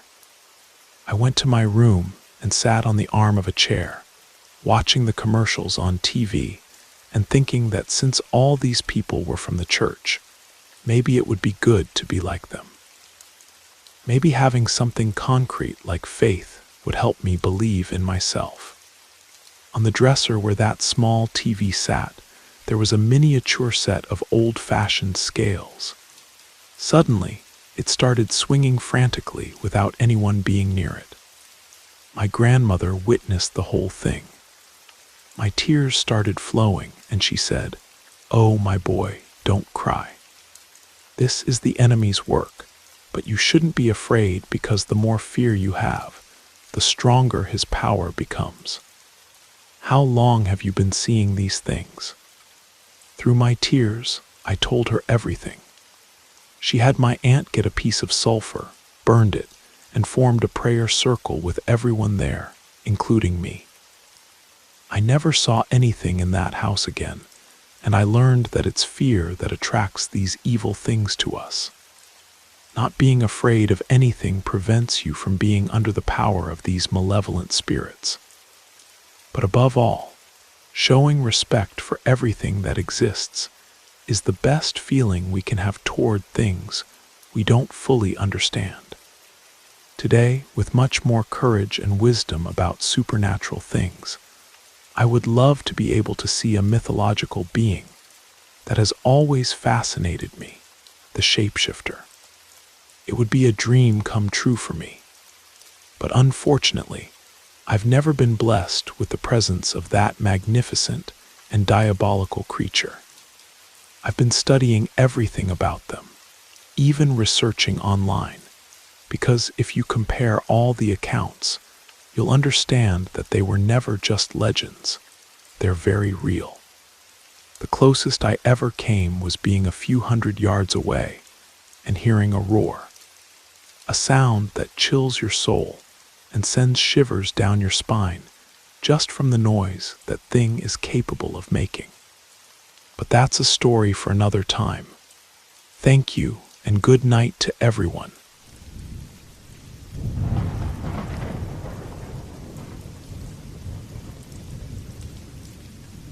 My name is Marcus Coleman, and what I'm about to tell you happened in the winter of 1987 in Detroit, Michigan. Back then, I was working the graveyard shift at Ford's River Rouge plant, which meant leaving my house around 11 every night to catch the midnight shift that ran until dawn. I lived in the Riverside District, a neighborhood that was slowly being abandoned as the auto industry declined. Our street had maybe a dozen occupied houses scattered among empty lots and boarded-up buildings. The streetlights were broken more often than they worked, and one side of our block bordered an industrial wasteland filled with rusted machinery and overgrown lots. The arrangement I had was simple enough. Every night, I'd walk 3 blocks down to my buddy Jerome's place, and we'd drive to the plant together in his beat-up Chevy, splitting the gas money. It saved us both some cash, and neither of us liked making that drive alone through the emptying neighborhoods. On this particular night in late February, I got up around 10:30 as usual, had my coffee, and started getting ready for another long shift. That's when I first heard the dogs going crazy outside. Not just one or two. It sounded like every stray dog in a 5-block radius had gathered right outside my house. The barking, snarling, and howling was unlike anything I'd ever heard. It was violent, desperate, like they were fighting for their lives. My first thought was that some female was in heat and the males were tearing each other apart over her. Happens all the time with strays, but something about the sound made my skin crawl. There was genuine terror in those howls. I stepped out onto my front porch, and instead of heading straight to Jerome's like I always did, something made me walk to the corner to see what was happening. That's when I saw it. About half a block up the street, in the pale glow of the one working streetlight, There was this thing in the middle of a pack of maybe 8 or 9 dogs. At first glance, it looked like a dog too, black, lean, but wrong somehow. It was easily twice the size of the biggest German shepherd in that pack, with limbs that seemed too long, too angular. Its movements were fluid but unnatural, like it was moving to music only it could hear. The strangest part was how the other dogs were acting. They weren't trying to mate or establish dominance. They were trying to drive this thing away. But they were terrified of it at the same time, darting in and out, snapping and retreating like they were fighting something they knew they couldn't beat. Then it happened. The black thing suddenly rose up on its hind legs, standing nearly 6 feet tall, and looked directly at me. Even from that distance, I could see its eyes. They reflected the streetlight like mirrors, but there was something unmistakably human in that gaze. Something that recognized me as much as I was trying to understand it. We stared at each other for what felt like hours, but was probably only seconds. Then, without warning, it dropped back to all fours and bounded over a chain-link fence into the industrial wasteland. The pack of dogs immediately gave chase, their barking growing fainter as they pursued it into the darkness. My legs went weak. Growing up in rural Georgia before my family moved north, I'd heard plenty of stories from my grandmother about things that weren't quite human, weren't quite animal. Shapeshifters, werewolves, things that walked between worlds. Standing there on that cold Detroit street, I knew I'd just seen one. I practically ran back to my house and locked every door and window. We didn't have a phone back then, couldn't afford one. So I just sat in my kitchen, chain-smoking Marlboros and praying that Jerome would come pick me up like he sometimes did when he was running early. The thought of walking those 3 blocks alone with that thing, somewhere in the neighborhood, made my hands shake. Around 11:40, I heard Jerome's car horn outside. He was sitting in his idling Chevy, looking annoyed. "Man, where were you?" he called out as I hurried to the car. "I've been waiting here for 10 minutes. I mumbled something about losing track of time and slid into the passenger seat. There was no way I was going to tell him what I'd seen. Who would believe a story like that? And even if someone did, I'd probably end up being the laughing stock of the entire plant. That shift was the longest 8 hours of my life. I kept thinking about those eyes, about the way it had stood up and looked at me like it was memorizing my face.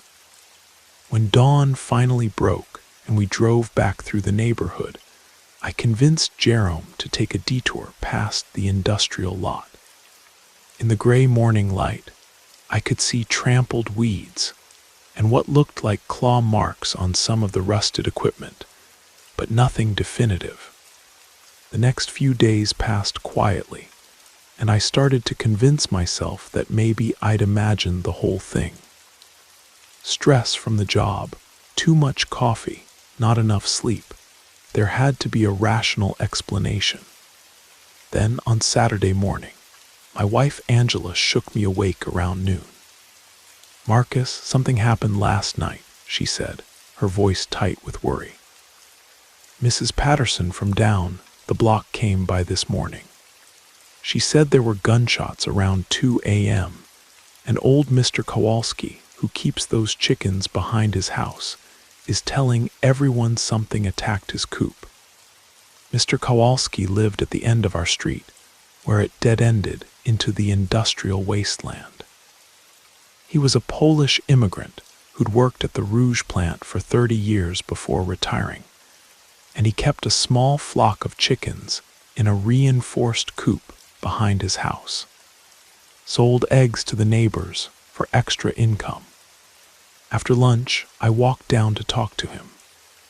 I found him standing in his backyard, staring at what was left of his chicken coop. The wire mesh had been shredded, not cut, shredded like something with massive claws had torn through it like tissue paper. Feathers were scattered across his entire yard, and there were dark stains on the concrete that I didn't want to think about too hard. "Mr. Kowalski," I said, approaching carefully, "I heard you had some trouble last night." He turned to me with wild eyes. The old man had always been steady, unflappable, but now he looked genuinely shaken. "Marcus, you wouldn't believe me if I told you," he said in his thick accent. "I wake up to terrible noise, like devils fighting in my yard. I turn on the porch light, and there is this monster tearing apart my chickens. Big as a man, but shaped like a wolf. When it sees the light, it looks right at me and stands up like a person. My blood went cold. What did you do?" I get my shotgun, the old Remington from when I used to hunt, and I shoot at it. Both barrels. I know I hit it because it screams, not like an animal, but like a man in pain.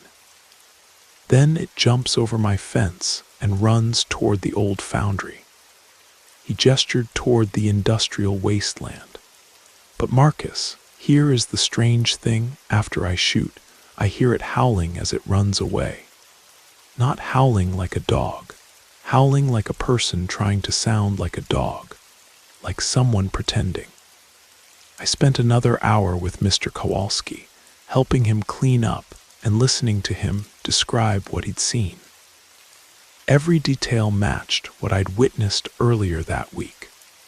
When I got home, I told Angela we needed to start looking for a new place to live. "Why?" she asked. "What's got you so spooked?" I almost told her everything right then, but instead I made up some excuse about the neighborhood getting more dangerous, more crime moving in as more people moved out. It wasn't entirely a lie. Within 2 weeks, I'd found us a small apartment closer to downtown, near where Jerome lived. The rent was higher, but I figured our lives were worth the extra expense. We packed up and moved on a Saturday, and I thought that would be the end of it. I was wrong. The following Tuesday night, Jerome and I were driving to work along Telegraph Road when something burst out of the trees lining the highway. It was the same creature, I was sure of it, and it began chasing our car. Jerome floored the accelerator, pushing his old Chevy as fast as it would go. But the thing kept pace effortlessly, running alongside us on its hind legs like a man, but covering ground like no human ever could. "What the hell is that?" Jerome screamed, gripping the steering wheel so tight his knuckles went white. "Just drive," I shouted back. "Don't stop for anything." The creature chased us for nearly 2 miles before suddenly stopping in the middle of the road. In the rearview mirror, I watched it stand there, perfectly still, watching our taillights disappear into the distance. Jerome pulled over at the next gas station, his hands shaking as he lit a cigarette. "Marcus, what in God's name was that thing?" I couldn't lie to him anymore. I told him about what I'd seen outside my old house, about Mr. Kowalski's chickens, about the eyes that looked too human. To his credit, Jerome listened without interrupting. "So you're telling me," he said when I finished, "that there's some kind of werewolf running around our old neighborhood. I don't know what else to call it." Jerome was quiet for a long time, smoking and staring out at the highway. Finally, he said, "My cousin Dwayne owes me a favor. He's got some serious firepower from his army days. You thinking what I'm thinking?" I was. The following Saturday night, instead of going to work, Jerome, Dwayne, and 2 of Dwayne's military buddies met me at Mr. Kowalski's house. The old man was happy to let us wait inside. He'd been losing sleep every night since the attack, jumping at every sound. We'd been there about an hour when we heard the dogs start up again. Same as before, that desperate, terrified barking and howling. We looked out the window and saw it coming down the street, moving with that same unnatural grace. The pack of strays darting around it like they were trying to herd it away from the houses. "That's it," I whispered. "That's the thing." Dwayne and his friends were already moving, checking their weapons. They'd brought some serious hardware, military-grade rifles with night scopes. "Whatever that is," Dwayne said, "it's about to have a very bad night." We slipped out the back door and positioned ourselves between the creature and the industrial wasteland. When it saw us, it reared up on its hind legs again, and I got my first clear look at its face. It was wrong in every way something could be wrong. The basic structure was canine, elongated snout, pointed ears, but the proportions were all human. The way it held its head, the intelligence in its eyes, the way it seemed to be calculating our positions and weapons. This wasn't just an animal. This was something that remembered being human. "Light it up," Dwayne said quietly. 4 rifles opened fire simultaneously. The creature let out a sound I'll never forget, part roar, part scream, entirely too human. It stumbled backward, dark liquid spattering the pavement, then turned and fled toward the wasteland. "Did we get it?" Jerome asked. "We hit it," Dwayne replied, "but something that size doesn't go down easy. We need to track it, finish the job." Mr. Kowalski grabbed Dwayne's arm as we prepared to follow the blood trail. "No," he said firmly. "In the dark, in its territory, that thing has every advantage. You wait until morning." We spent the rest of the night taking turns on watch, but the creature didn't return. As dawn broke, we heard sirens in the distance, police cars, and an ambulance racing toward Telegraph Road. When we investigated, we found them clustered around a naked man who'd been found bleeding by the side of the highway. He was unconscious, suffering from multiple gunshot wounds, and according to the EMTs, he'd probably been lying there for hours. The police took statements from everyone, but there wasn't much to say.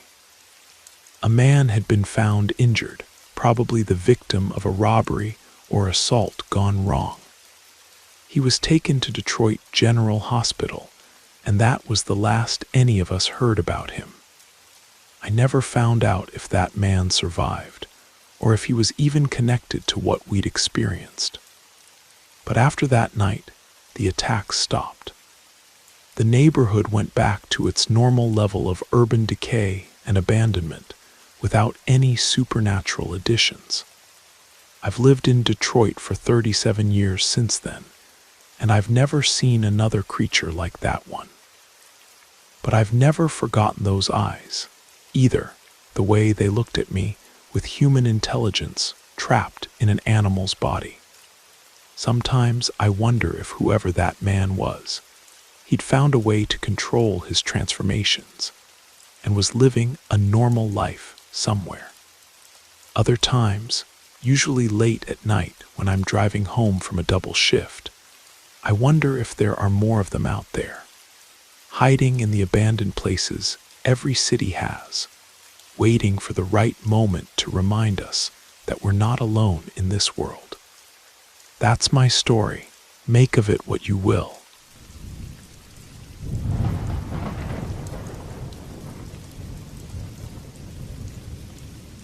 I'm 28 years old now, and I've never told this story outside my family.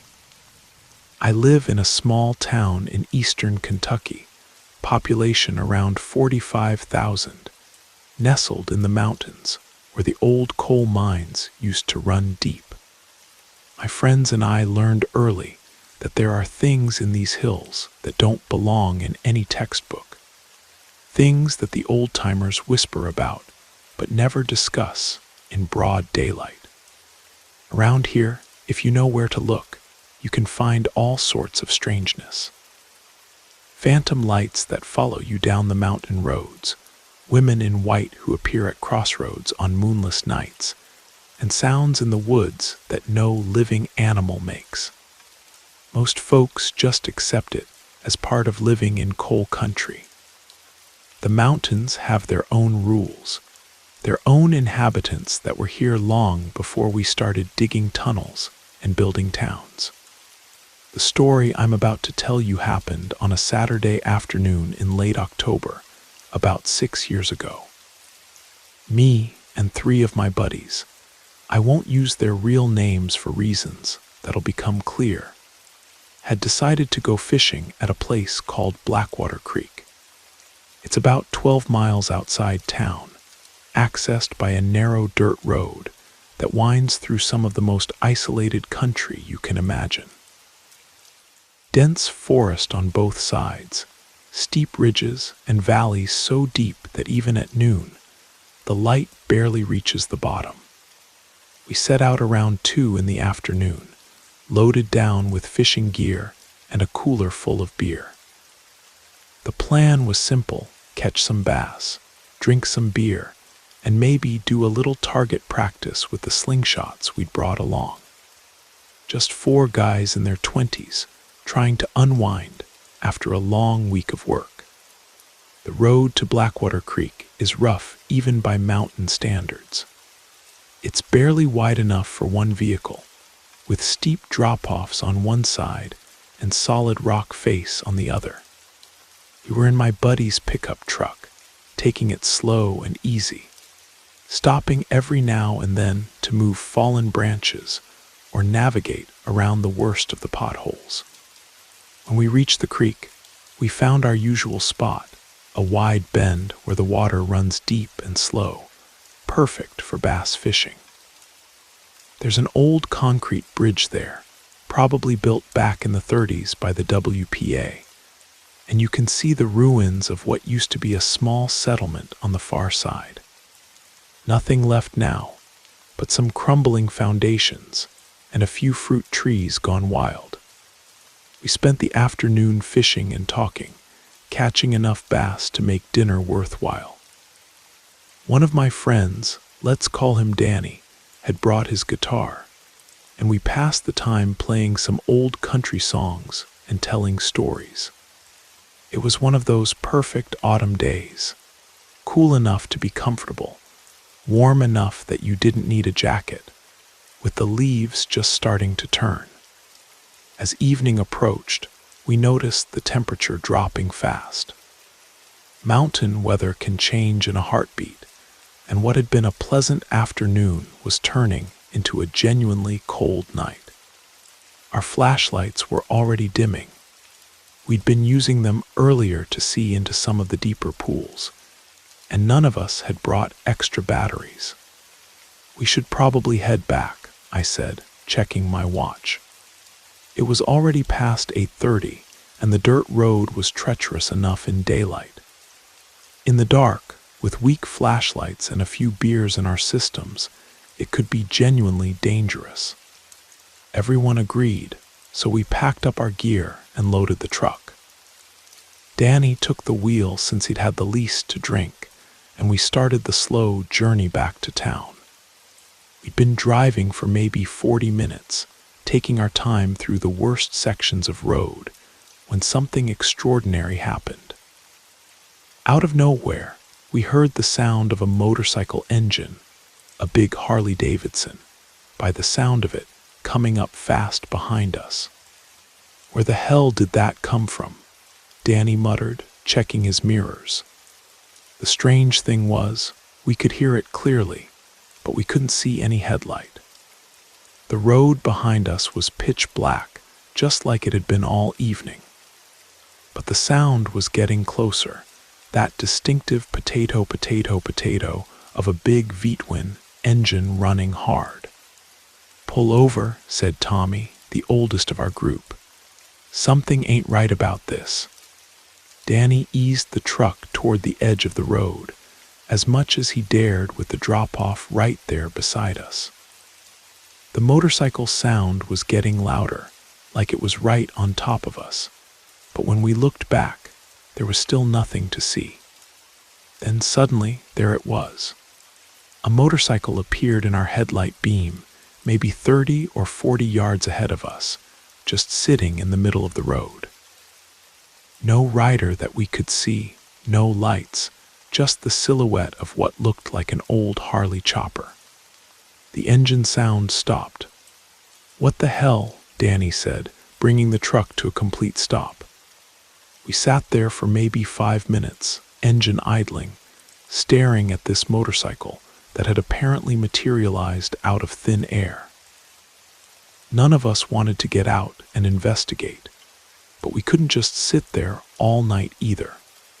"Hit the high beams," I suggested. "Let's get a better look at it."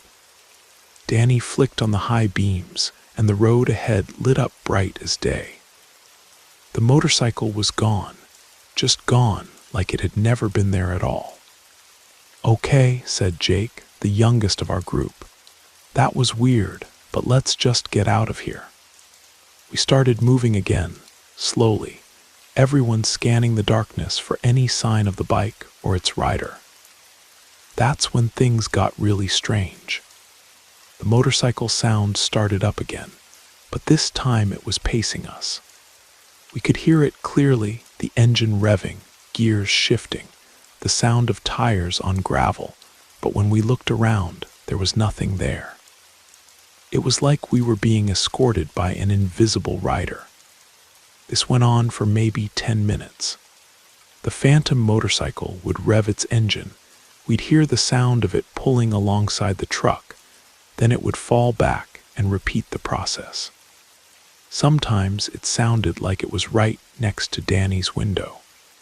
Other times, it seemed to be directly in front of us, like it was leading the way down the mountain.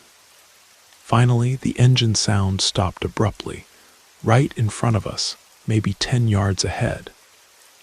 Danny hit the brakes, and we all leaned forward, trying to see what was happening.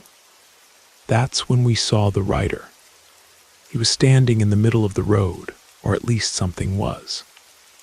It had the general shape of a man, but it was wrong somehow, too tall, too thin, like a shadow that had pulled itself up off the pavement and decided to go for a walk. He was wearing what looked like an old leather jacket and jeans, but everything about him seemed faded, like an old photograph that had been left in the sun too long. The figure raised one arm, and we could see he was holding something, probably a helmet, but his face was completely obscured by shadow. He stood there for maybe 30 seconds, perfectly still, then simply faded away like morning mist. The 4 of us sat in the truck, nobody saying a word. Finally, Tommy broke the silence.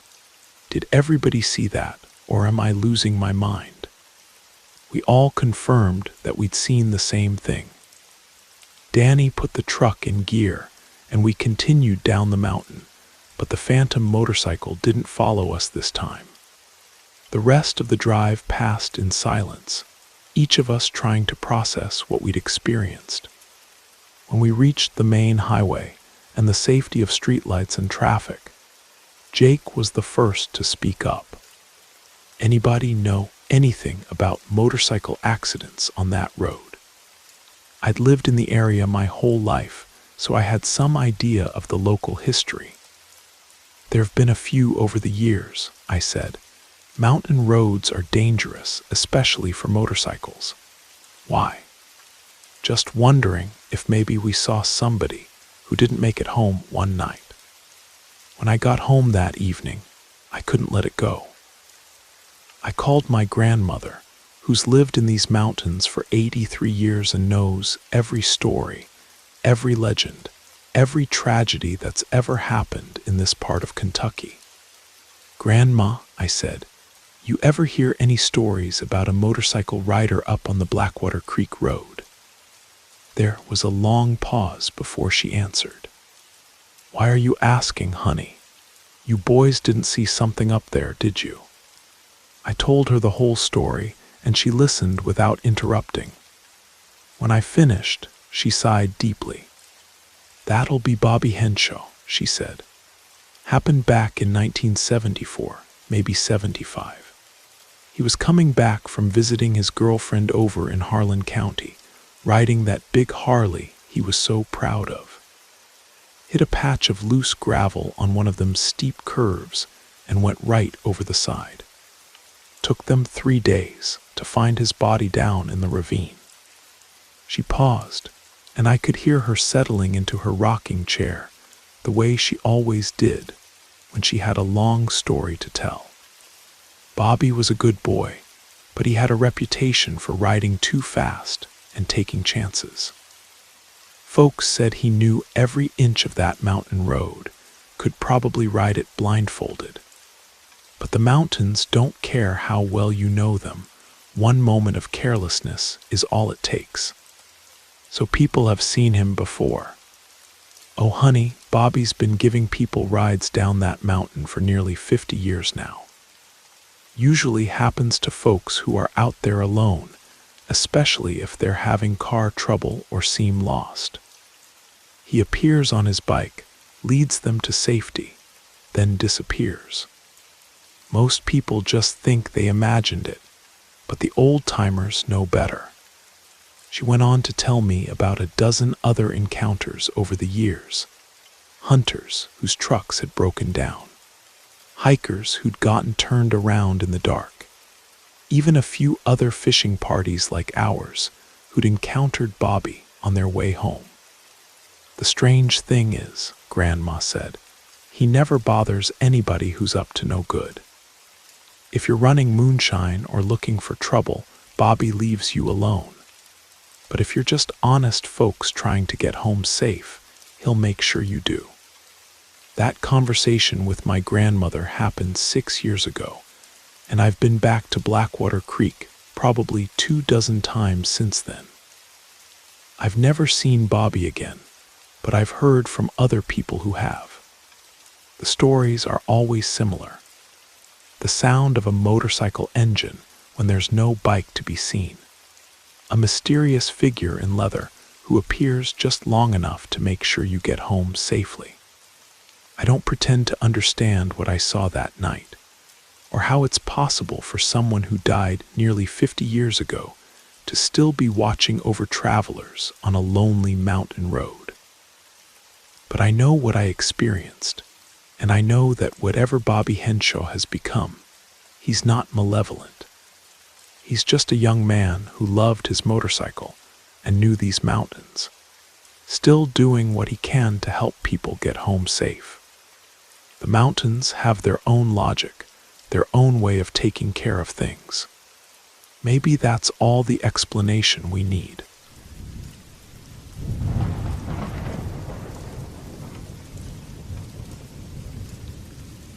My name is Vincent Torres, and I'm from Millbrook County, Alabama, a place where family feuds run as deep as the red clay soil, and justice sometimes comes from the barrel of a gun rather than a courthouse. What I'm about to tell you happened in my hometown of Cedar Falls, population around 8,000, where everybody knows everybody and secrets have a way of becoming legends. When my parents lived in the neighboring town of Riverside, they became close friends with a family called the Blackwoods. The Blackwoods had a complicated history. Their patriarch, Samuel, had lost his parents to what the sheriff's report called a home invasion robbery. But everyone in the county knew it was really about a debt that had gone unpaid and honor that had been insulted. Samuel never got over what happened to his folks. When his 5 sons came of age, he made sure they understood the family obligation. On their 14th birthdays, he'd take each boy out to the old hunting cabin and give them a choice of weapons, either his grandfather's Colt revolver or a Vietnam-era K-bar knife he'd brought back from the war. Then he'd tell them exactly who was responsible for their grandparents' deaths and what was expected of them. The three oldest boys took to the family business with enthusiasm. They became known throughout Millbrook County as enforcers, men you didn't cross if you wanted to sleep peacefully at night. But the youngest son, Thomas, was different. He didn't just kill for family honor or revenge. He killed because he enjoyed watching people die. Even his own brothers didn't trust him, wouldn't turn their backs on him, because Thomas would eliminate anyone who looked at him wrong or happened to be in the wrong place at the wrong time. By 1998, Thomas had built a reputation that made hardened criminals nervous. He was 26 years old, thin as a rail, with cold blue eyes that never seemed to blink enough. The sheriff's department had their suspicions about him, but Thomas was careful, and witnesses in Millbrook County had a tendency to develop sudden memory problems when it came to testifying against a Blackwood. That December, Thomas decided to rob a man named James Morrison, who ran a small automotive repair shop on the outskirts of Cedar Falls. Morrison was known to keep cash in his office safe rather than trusting banks, and Thomas figured it would be an easy score. The plan was simple: announce the robbery, take the money, and then kill Morrison to eliminate any witnesses. What Thomas didn't know was that James Morrison had his own history with violence. Morrison had spent 2 tours in Desert Storm as an Army Ranger, and when he'd returned to Alabama, he'd brought back more than just memories. His shop was his sanctuary, and he'd prepared for the possibility that someone might try to take what he'd worked so hard to build. On the night of December 15th, Thomas arrived at Morrison's garage around closing time. He was wearing his usual black hoodie and ski mask, carrying a sawed-off shotgun he'd stolen from a hunting supply store the previous month. The plan was to force Morrison to open the safe, then put a round in his head and make it look like a robbery gone wrong. Thomas kicked in the shop's back door and found Morrison working late under the hood of a 1987 Camaro. "This is a robbery," he announced, raising the shotgun. "Get over here and open that safe, or I'll blow your head clean off." Morrison looked up slowly, wiping his hands on an oil-stained rag. He was a big man, maybe 6'3", and built like the soldier he'd once been. When he saw the shotgun, he didn't panic. Instead, he nodded calmly and started walking toward his office. "No problem," Morrison said. "Money's not worth dying over." But as they reached the office door, Morrison made his move. In one fluid motion, he spun around, grabbed the shotgun barrel, and used Thomas's own momentum to slam him against the doorframe. The gun went off, putting a hole in the ceiling, and the 2 men crashed to the floor. They fought for control of the weapon, rolling across the concrete floor between workbenches and tool cabinets. Thomas was younger and desperate, but Morrison had military training and the strength that comes from years of manual labor. When the shotgun clattered away across the floor, Morrison pulled a Glock 17 from a concealed holster at his back. "Wait," Thomas gasped, holding up his hands. "You don't understand, I'm a Blackwood. You kill me, my family will hunt you down and make you wish you'd never been born." Morrison's expression didn't change. "Son, I've been hunted by better men than your family in countries whose names you can't pronounce, and they're all dead now." He put 3 rounds center mass, and Thomas Blackwood dropped like a stone. But even as he was dying, Thomas managed to gasp out a few final words. "This isn't over. Death ain't gonna stop me from settling this." Morrison called the sheriff's department and reported the shooting as self-defense. When the deputies arrived, they found the forced entry, the stolen shotgun, and a witness who'd clearly fought for his life. The investigation was perfunctory. Thomas Blackwood had finally picked the wrong victim, and nobody in law enforcement was going to shed any tears over his demise. The Blackwood family held the funeral 3 days later at Cedar Falls Baptist Church. It was a closed casket service, given the damage from Morrison's Glock, and they buried Thomas in the new section of Millbrook Cemetery, in one of those above-ground concrete vaults that had become popular in recent years.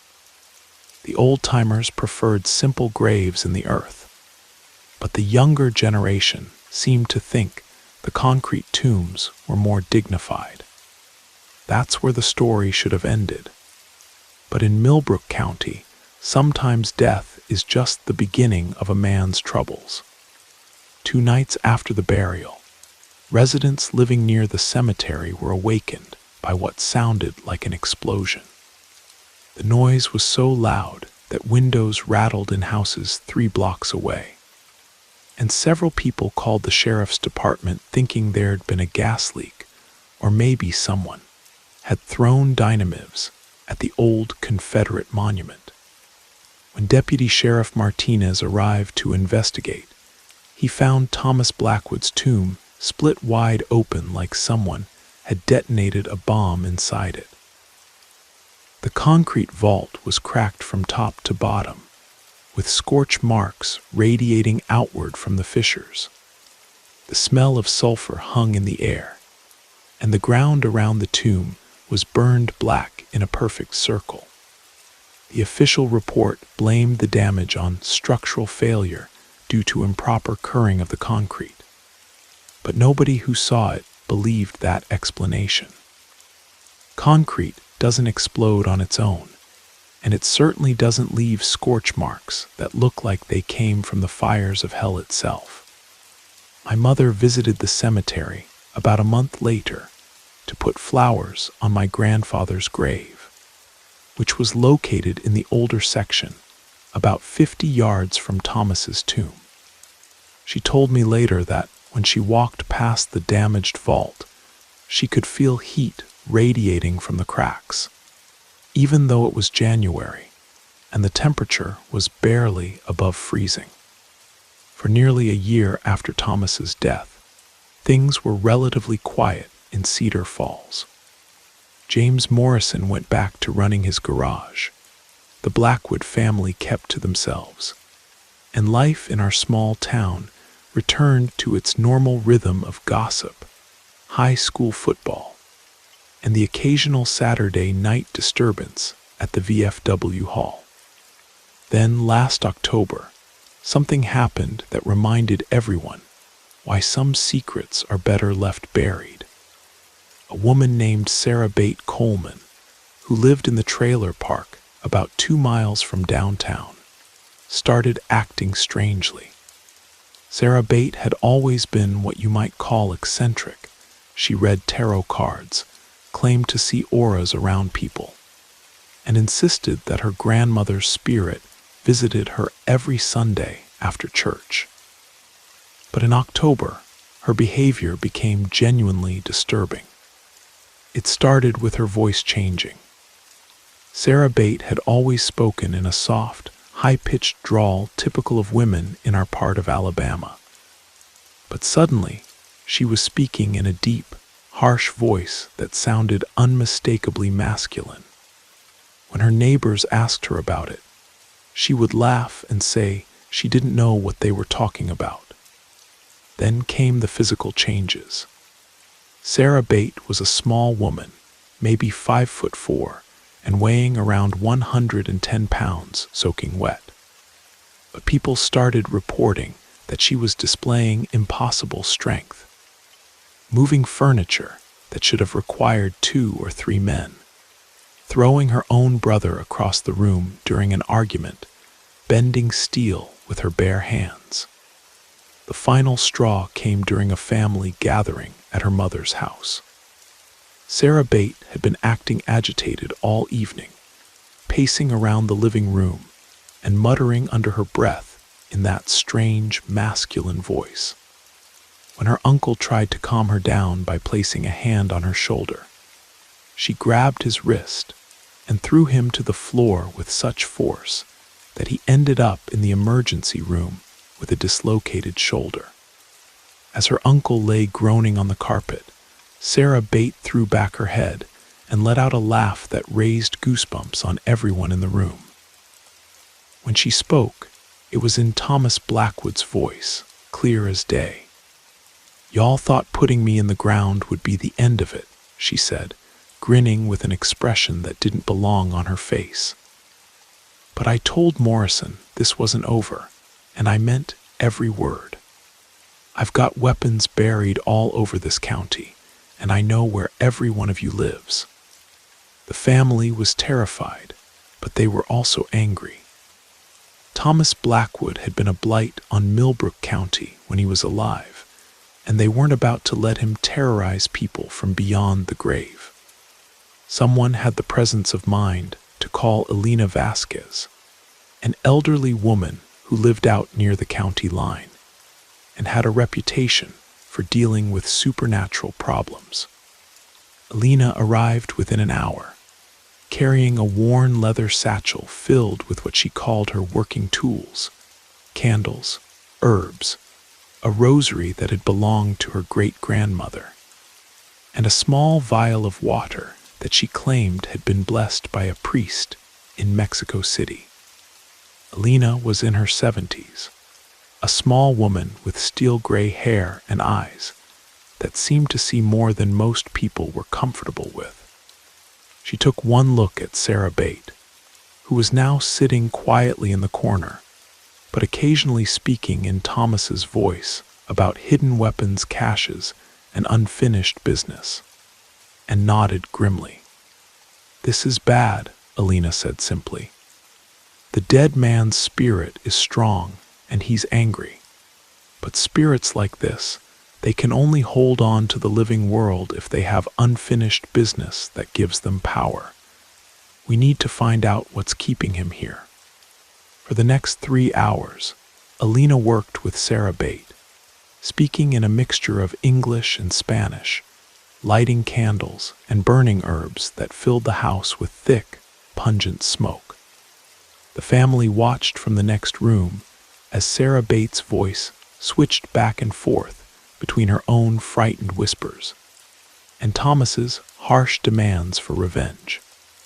Finally, around 2 in the morning, Elena managed to get Thomas's spirit to reveal what was anchoring him to the living world. It wasn't just revenge against Morrison. It was the weapons he'd mentioned, guns and ammunition he'd buried throughout Millbrook County during his criminal career. As long as those weapons remained hidden, available for others to find and use for violence, his spirit would be bound to this place. He cached weapons like a guerrilla fighter, Elena explained to the family. Buried them in plastic containers, wrapped in oiled cloth, hidden in places only he knew about. Every time someone finds one of those guns and uses it to hurt people, it feeds his spirit and makes him stronger. The solution, Elena said, was to force Thomas's spirit to reveal the location of every weapon's cache, then recover and destroy them all.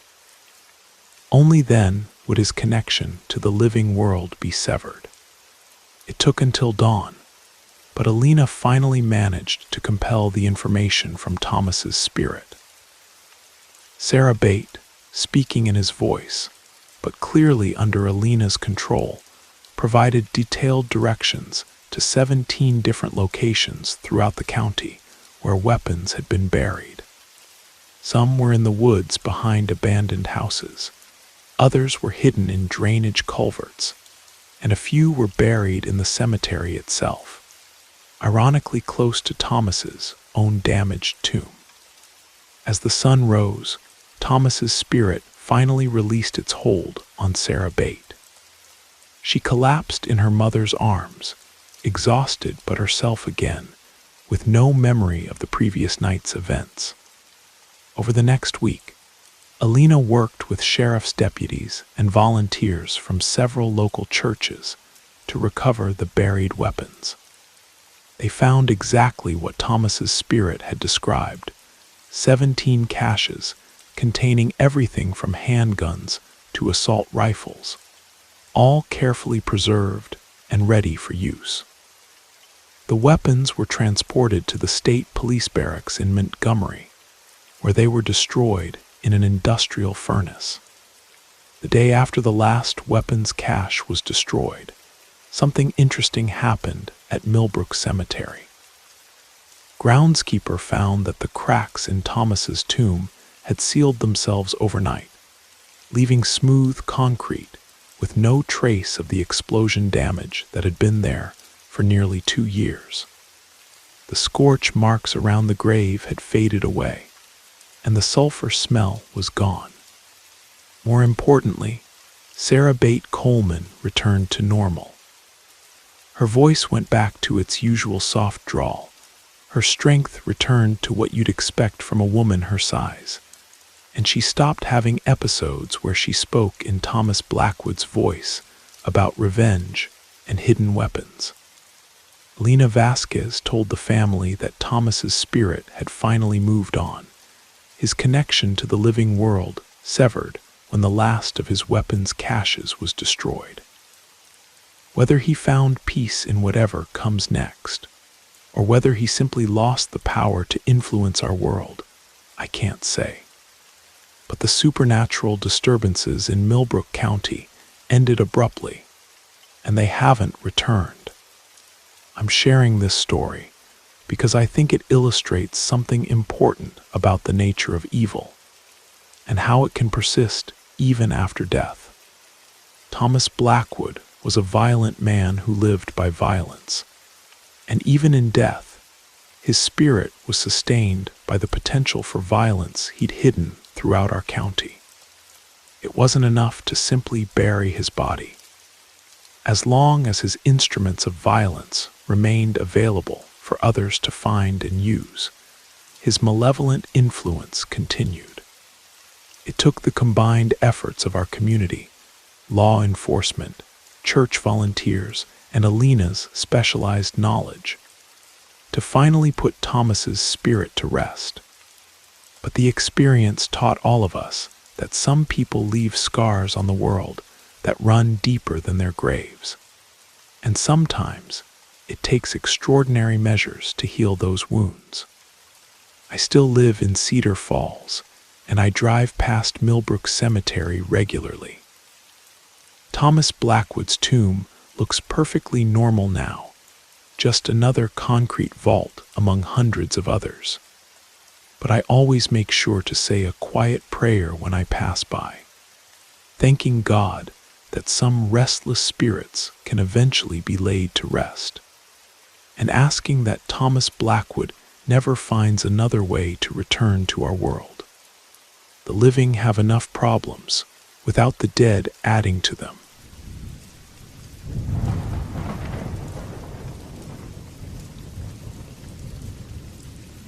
My name is Marcus, and I'm a researcher and practitioner of folk magic traditions.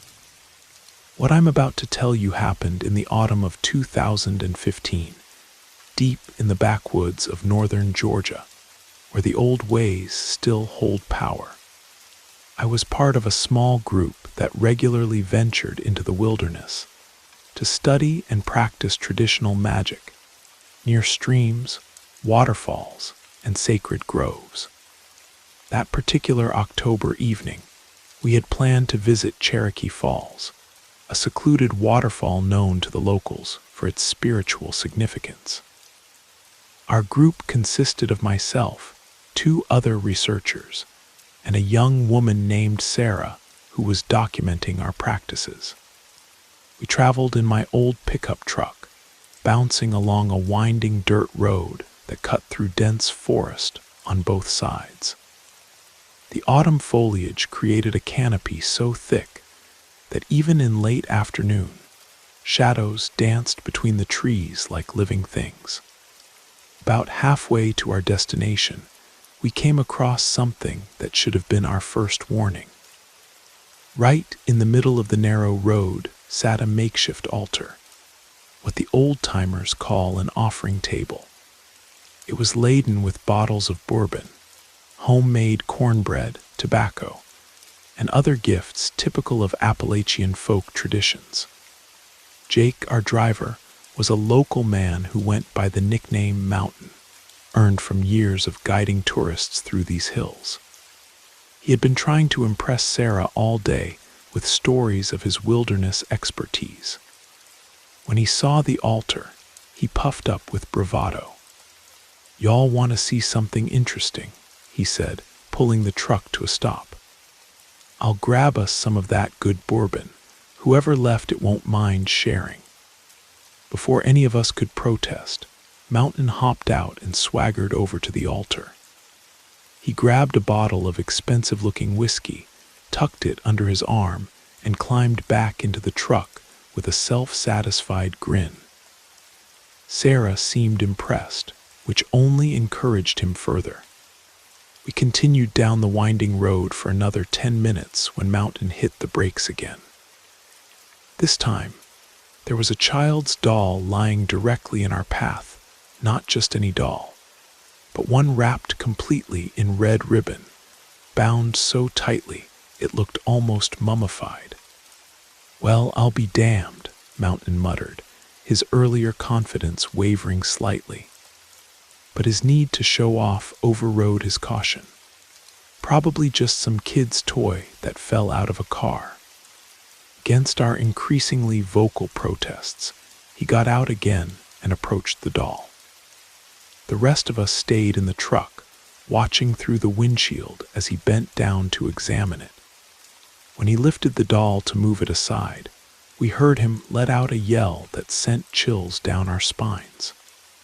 Coiled beneath the doll was the largest timber rattlesnake I'd ever seen, easily 6 feet long and thick as a man's forearm.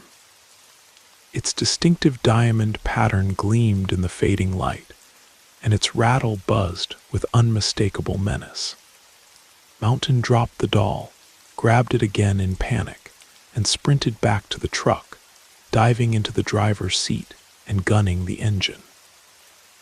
As we sped away, I swear I could see that massive snake following us in the rearview mirror, moving with unnatural persistence down the dirt road. By the time we reached Cherokee Falls, our nerves were frayed, but we tried to push aside what had happened. We began collecting the spring water and gathering the specific herbs we had come for: wild ginseng, bloodroot, and other plants sacred to the Cherokee tradition. The work was meditative, and we were starting to relax when we heard them, dogs barking in the distance. Within minutes, a pack of 3 or 4 wild dogs emerged from the tree line, but their behavior was all wrong. Instead of being aggressive toward us, they seemed terrified, backing away while barking frantically at something behind them. That's when the rocks started falling. Stones the size of softballs came crashing down from above, aimed first at the fleeing dogs, then turning toward our group.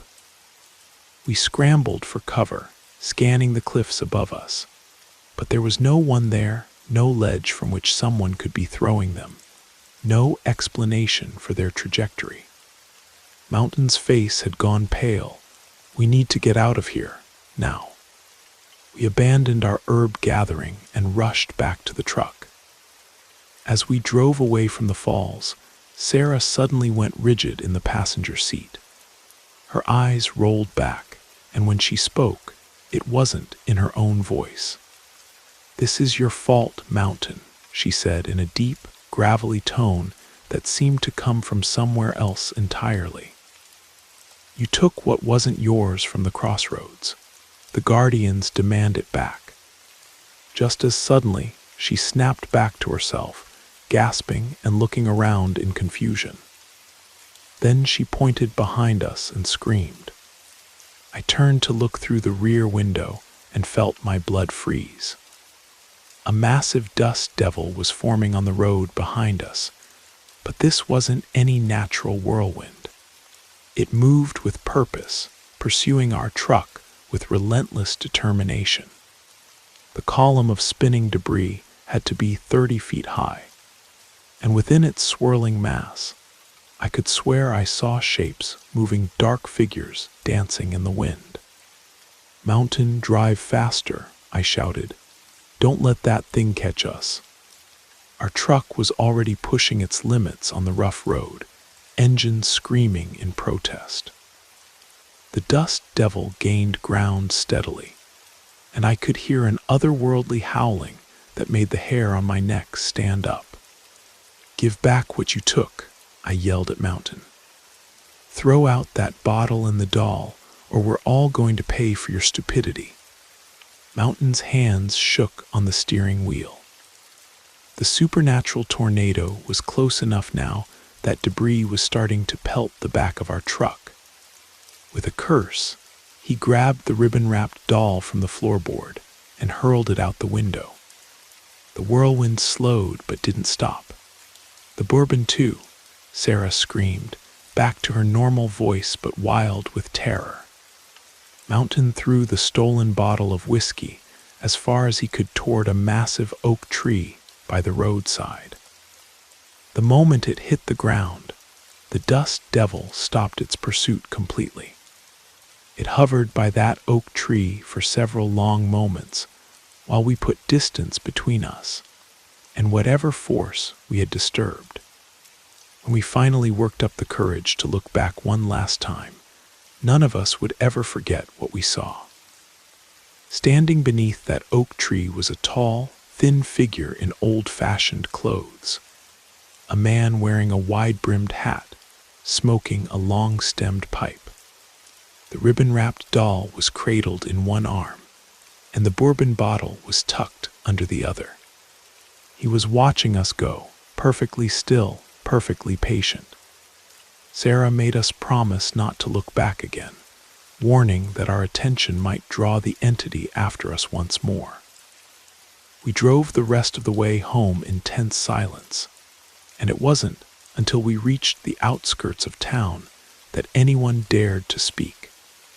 We later learned from local historians that the dirt road we had traveled was part of an old Cherokee trading route, and the spot where we found the first altar had been a crossroads for over 2 centuries.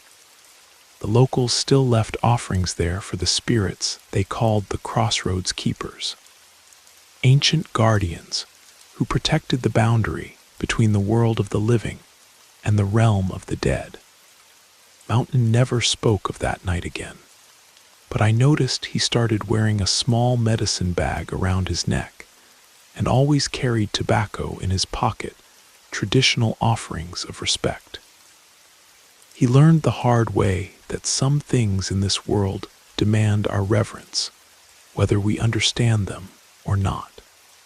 The wilderness holds mysteries far older than our modern skepticism, and the old spirits still walk the crossroads, keeping their eternal watch.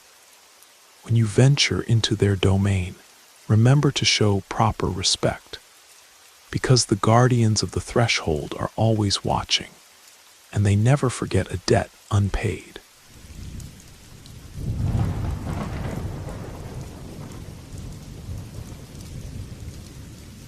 My name is Maria, and I'm from a small town in rural Kentucky. What I'm about to tell you happened many years ago, when I was just 17 years old and working as a housekeeper for the Whitmore family, good people who treated me more like family than hired help. It was New Year's Eve of 1993, and the Whitmores had thrown their annual celebration. The house had been filled with relatives from all over the state, and the festivities went well into the night. There was music, dancing, and enough food to feed half the county. When midnight struck and the new year arrived. Everyone exchanged hugs and well wishes before gradually heading home. As the hired help, I naturally stayed behind to clean up the considerable mess. Mrs. Whitmore, bless her heart, wouldn't hear of leaving me to tackle it alone. Together, we worked through the early morning hours, washing dishes, folding chairs, and putting the house back to rights. By 3 a.m, everything was spotless, and we both found ourselves surprisingly wide awake despite the long night. Mrs. Whitmore suggested we take a walk around the property to clear our heads before trying to sleep. It was a beautiful winter night, crisp and clear, with stars scattered across the sky like diamonds on black velvet. Their house sat on several acres outside town, surrounded by old farmland and woods. The nearest neighbors were at least half a mile away, so it was peaceful enough to walk safely even in the small hours of the morning. We had been strolling along the dirt road for about 15 minutes when I started feeling parched. The dry winter air and all that cleaning had left my throat scratchy and raw. I could really use some water, I mentioned to Mrs. Whitmore. She pointed ahead to where a small house sat back from the road, partially hidden by bare-branched oak trees. We could ask at the Morrison place. Old Ruth Morrison lives there alone. She's a bit of a recluse, but she's harmless enough. I hesitated. The house looked run down and dark, with peeling paint and a sagging front porch. It's awfully late to be bothering anyone, don't you think? And I don't see any lights on. Oh, Ruth keeps odd hours, Mrs. Whitmore said with a wave of her hand. Always has, ever since her husband passed. She's probably awake. She suffers from terrible insomnia. Against my better judgment, I followed Mrs. Whitmore up the winding path to the front door. The porch boards creaked ominously under our feet, and I noticed that several of the windows had newspaper taped over them from the inside. Mrs. Whitmore knocked on the door, which was already standing slightly ajar. Mrs. Morrison, Ruth, it's Margaret Whitmore. I'm sorry to bother you so late, but could we trouble you for a glass of water? I peered through the gap in the doorway and felt my heart skip a beat. There, hanging on the far wall of the front parlor, was a framed photograph of a stern-looking woman with short, steel-gray hair and deep-set eyes. She was wearing what appeared to be a white church dress, and something about her expression sent a chill down my spine. Before I could say anything to Mrs. Whitmore, I heard footsteps approaching from deeper in the house. The woman from the photograph appeared in the doorway, looking exactly as she had in the picture, same severe haircut, same penetrating stare, same white dress that seemed to glow faintly in the darkness. "Happy New Year, Mrs. Morrison," Mrs. Whitmore said cheerfully, apparently unfazed by the woman's ghostly appearance. "I wonder if you might spare us some water. We've been walking and got a bit thirsty." The woman, Ruth Morrison, presumably, didn't speak. She simply stared at us with those deep, hollow eyes for what felt like an eternity. Finally, she turned and disappeared back into the house without a word. I grabbed Mrs. Whitmore's arm. "Maybe we should go," I whispered urgently. "Something doesn't feel right about this." But Mrs. Whitmore was already settling herself on the porch steps. "Nonsense, dear. Ruth was always a woman of few words. She'll be back with water in a moment." Several minutes passed before Mrs. Morrison reappeared, carrying a glass pitcher filled with what looked like dark purple grape juice. Floating on top were fresh grapes, which struck me as odd since it was the middle of winter and fresh grapes were hard to come by in rural Kentucky. Mrs. Whitmore accepted a glass gratefully and drank deeply. "This is delicious, Ruth. Thank you so much." She handed me a glass, and despite my growing unease, my thirst got the better of me. The juice was surprisingly rich and sweet, with a slightly metallic aftertaste that I attributed to the well water. We finished our drinks and called out our thanks, but Mrs. Morrison had already vanished back into the depths of the house. We waited a few minutes, calling hello several more times, but received no response. "Well, that was a bit rude," Mrs. Whitmore remarked as we made our way back down the path. "I'll have to speak to her about her manners the next time I see her at church." We continued our walk for another 10 minutes before encountering a group of young men heading home from a late-night party at the town square. They were surprised to see 2 women walking alone at such an hour. "Ladies, where on earth are you coming from at this time of night?" one of them asked with concern. Mrs. Whitmore explained about our New Year's cleanup and our spontaneous walk.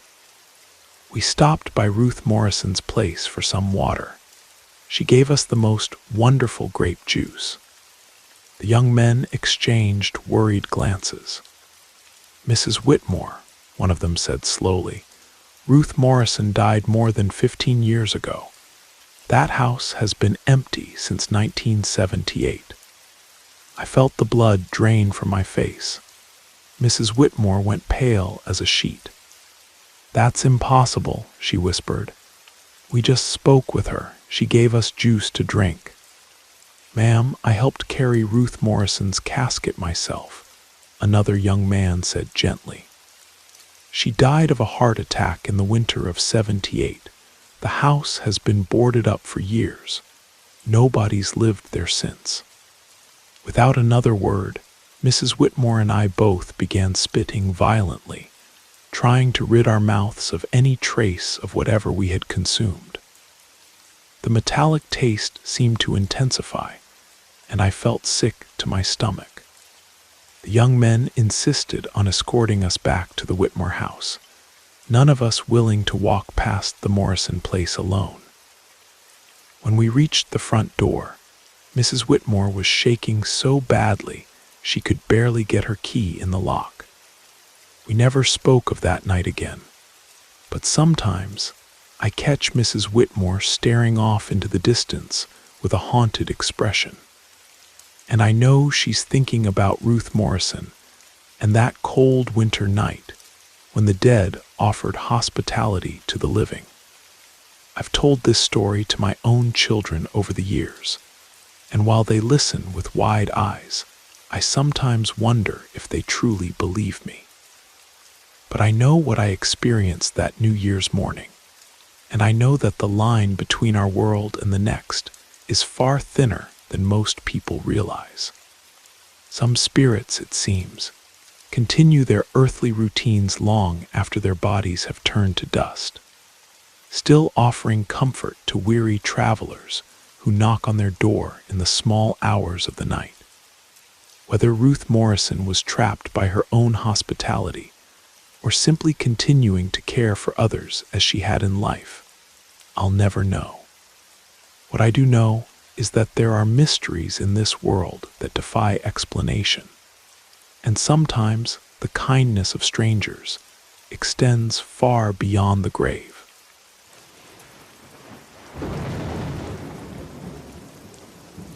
You made it to the end of the stories. That means it's the perfect time to subscribe so you don't miss future episodes. And if you haven't already, leave a like and drop a comment. I'd love to hear your thoughts. Have a great time relaxing, and good night.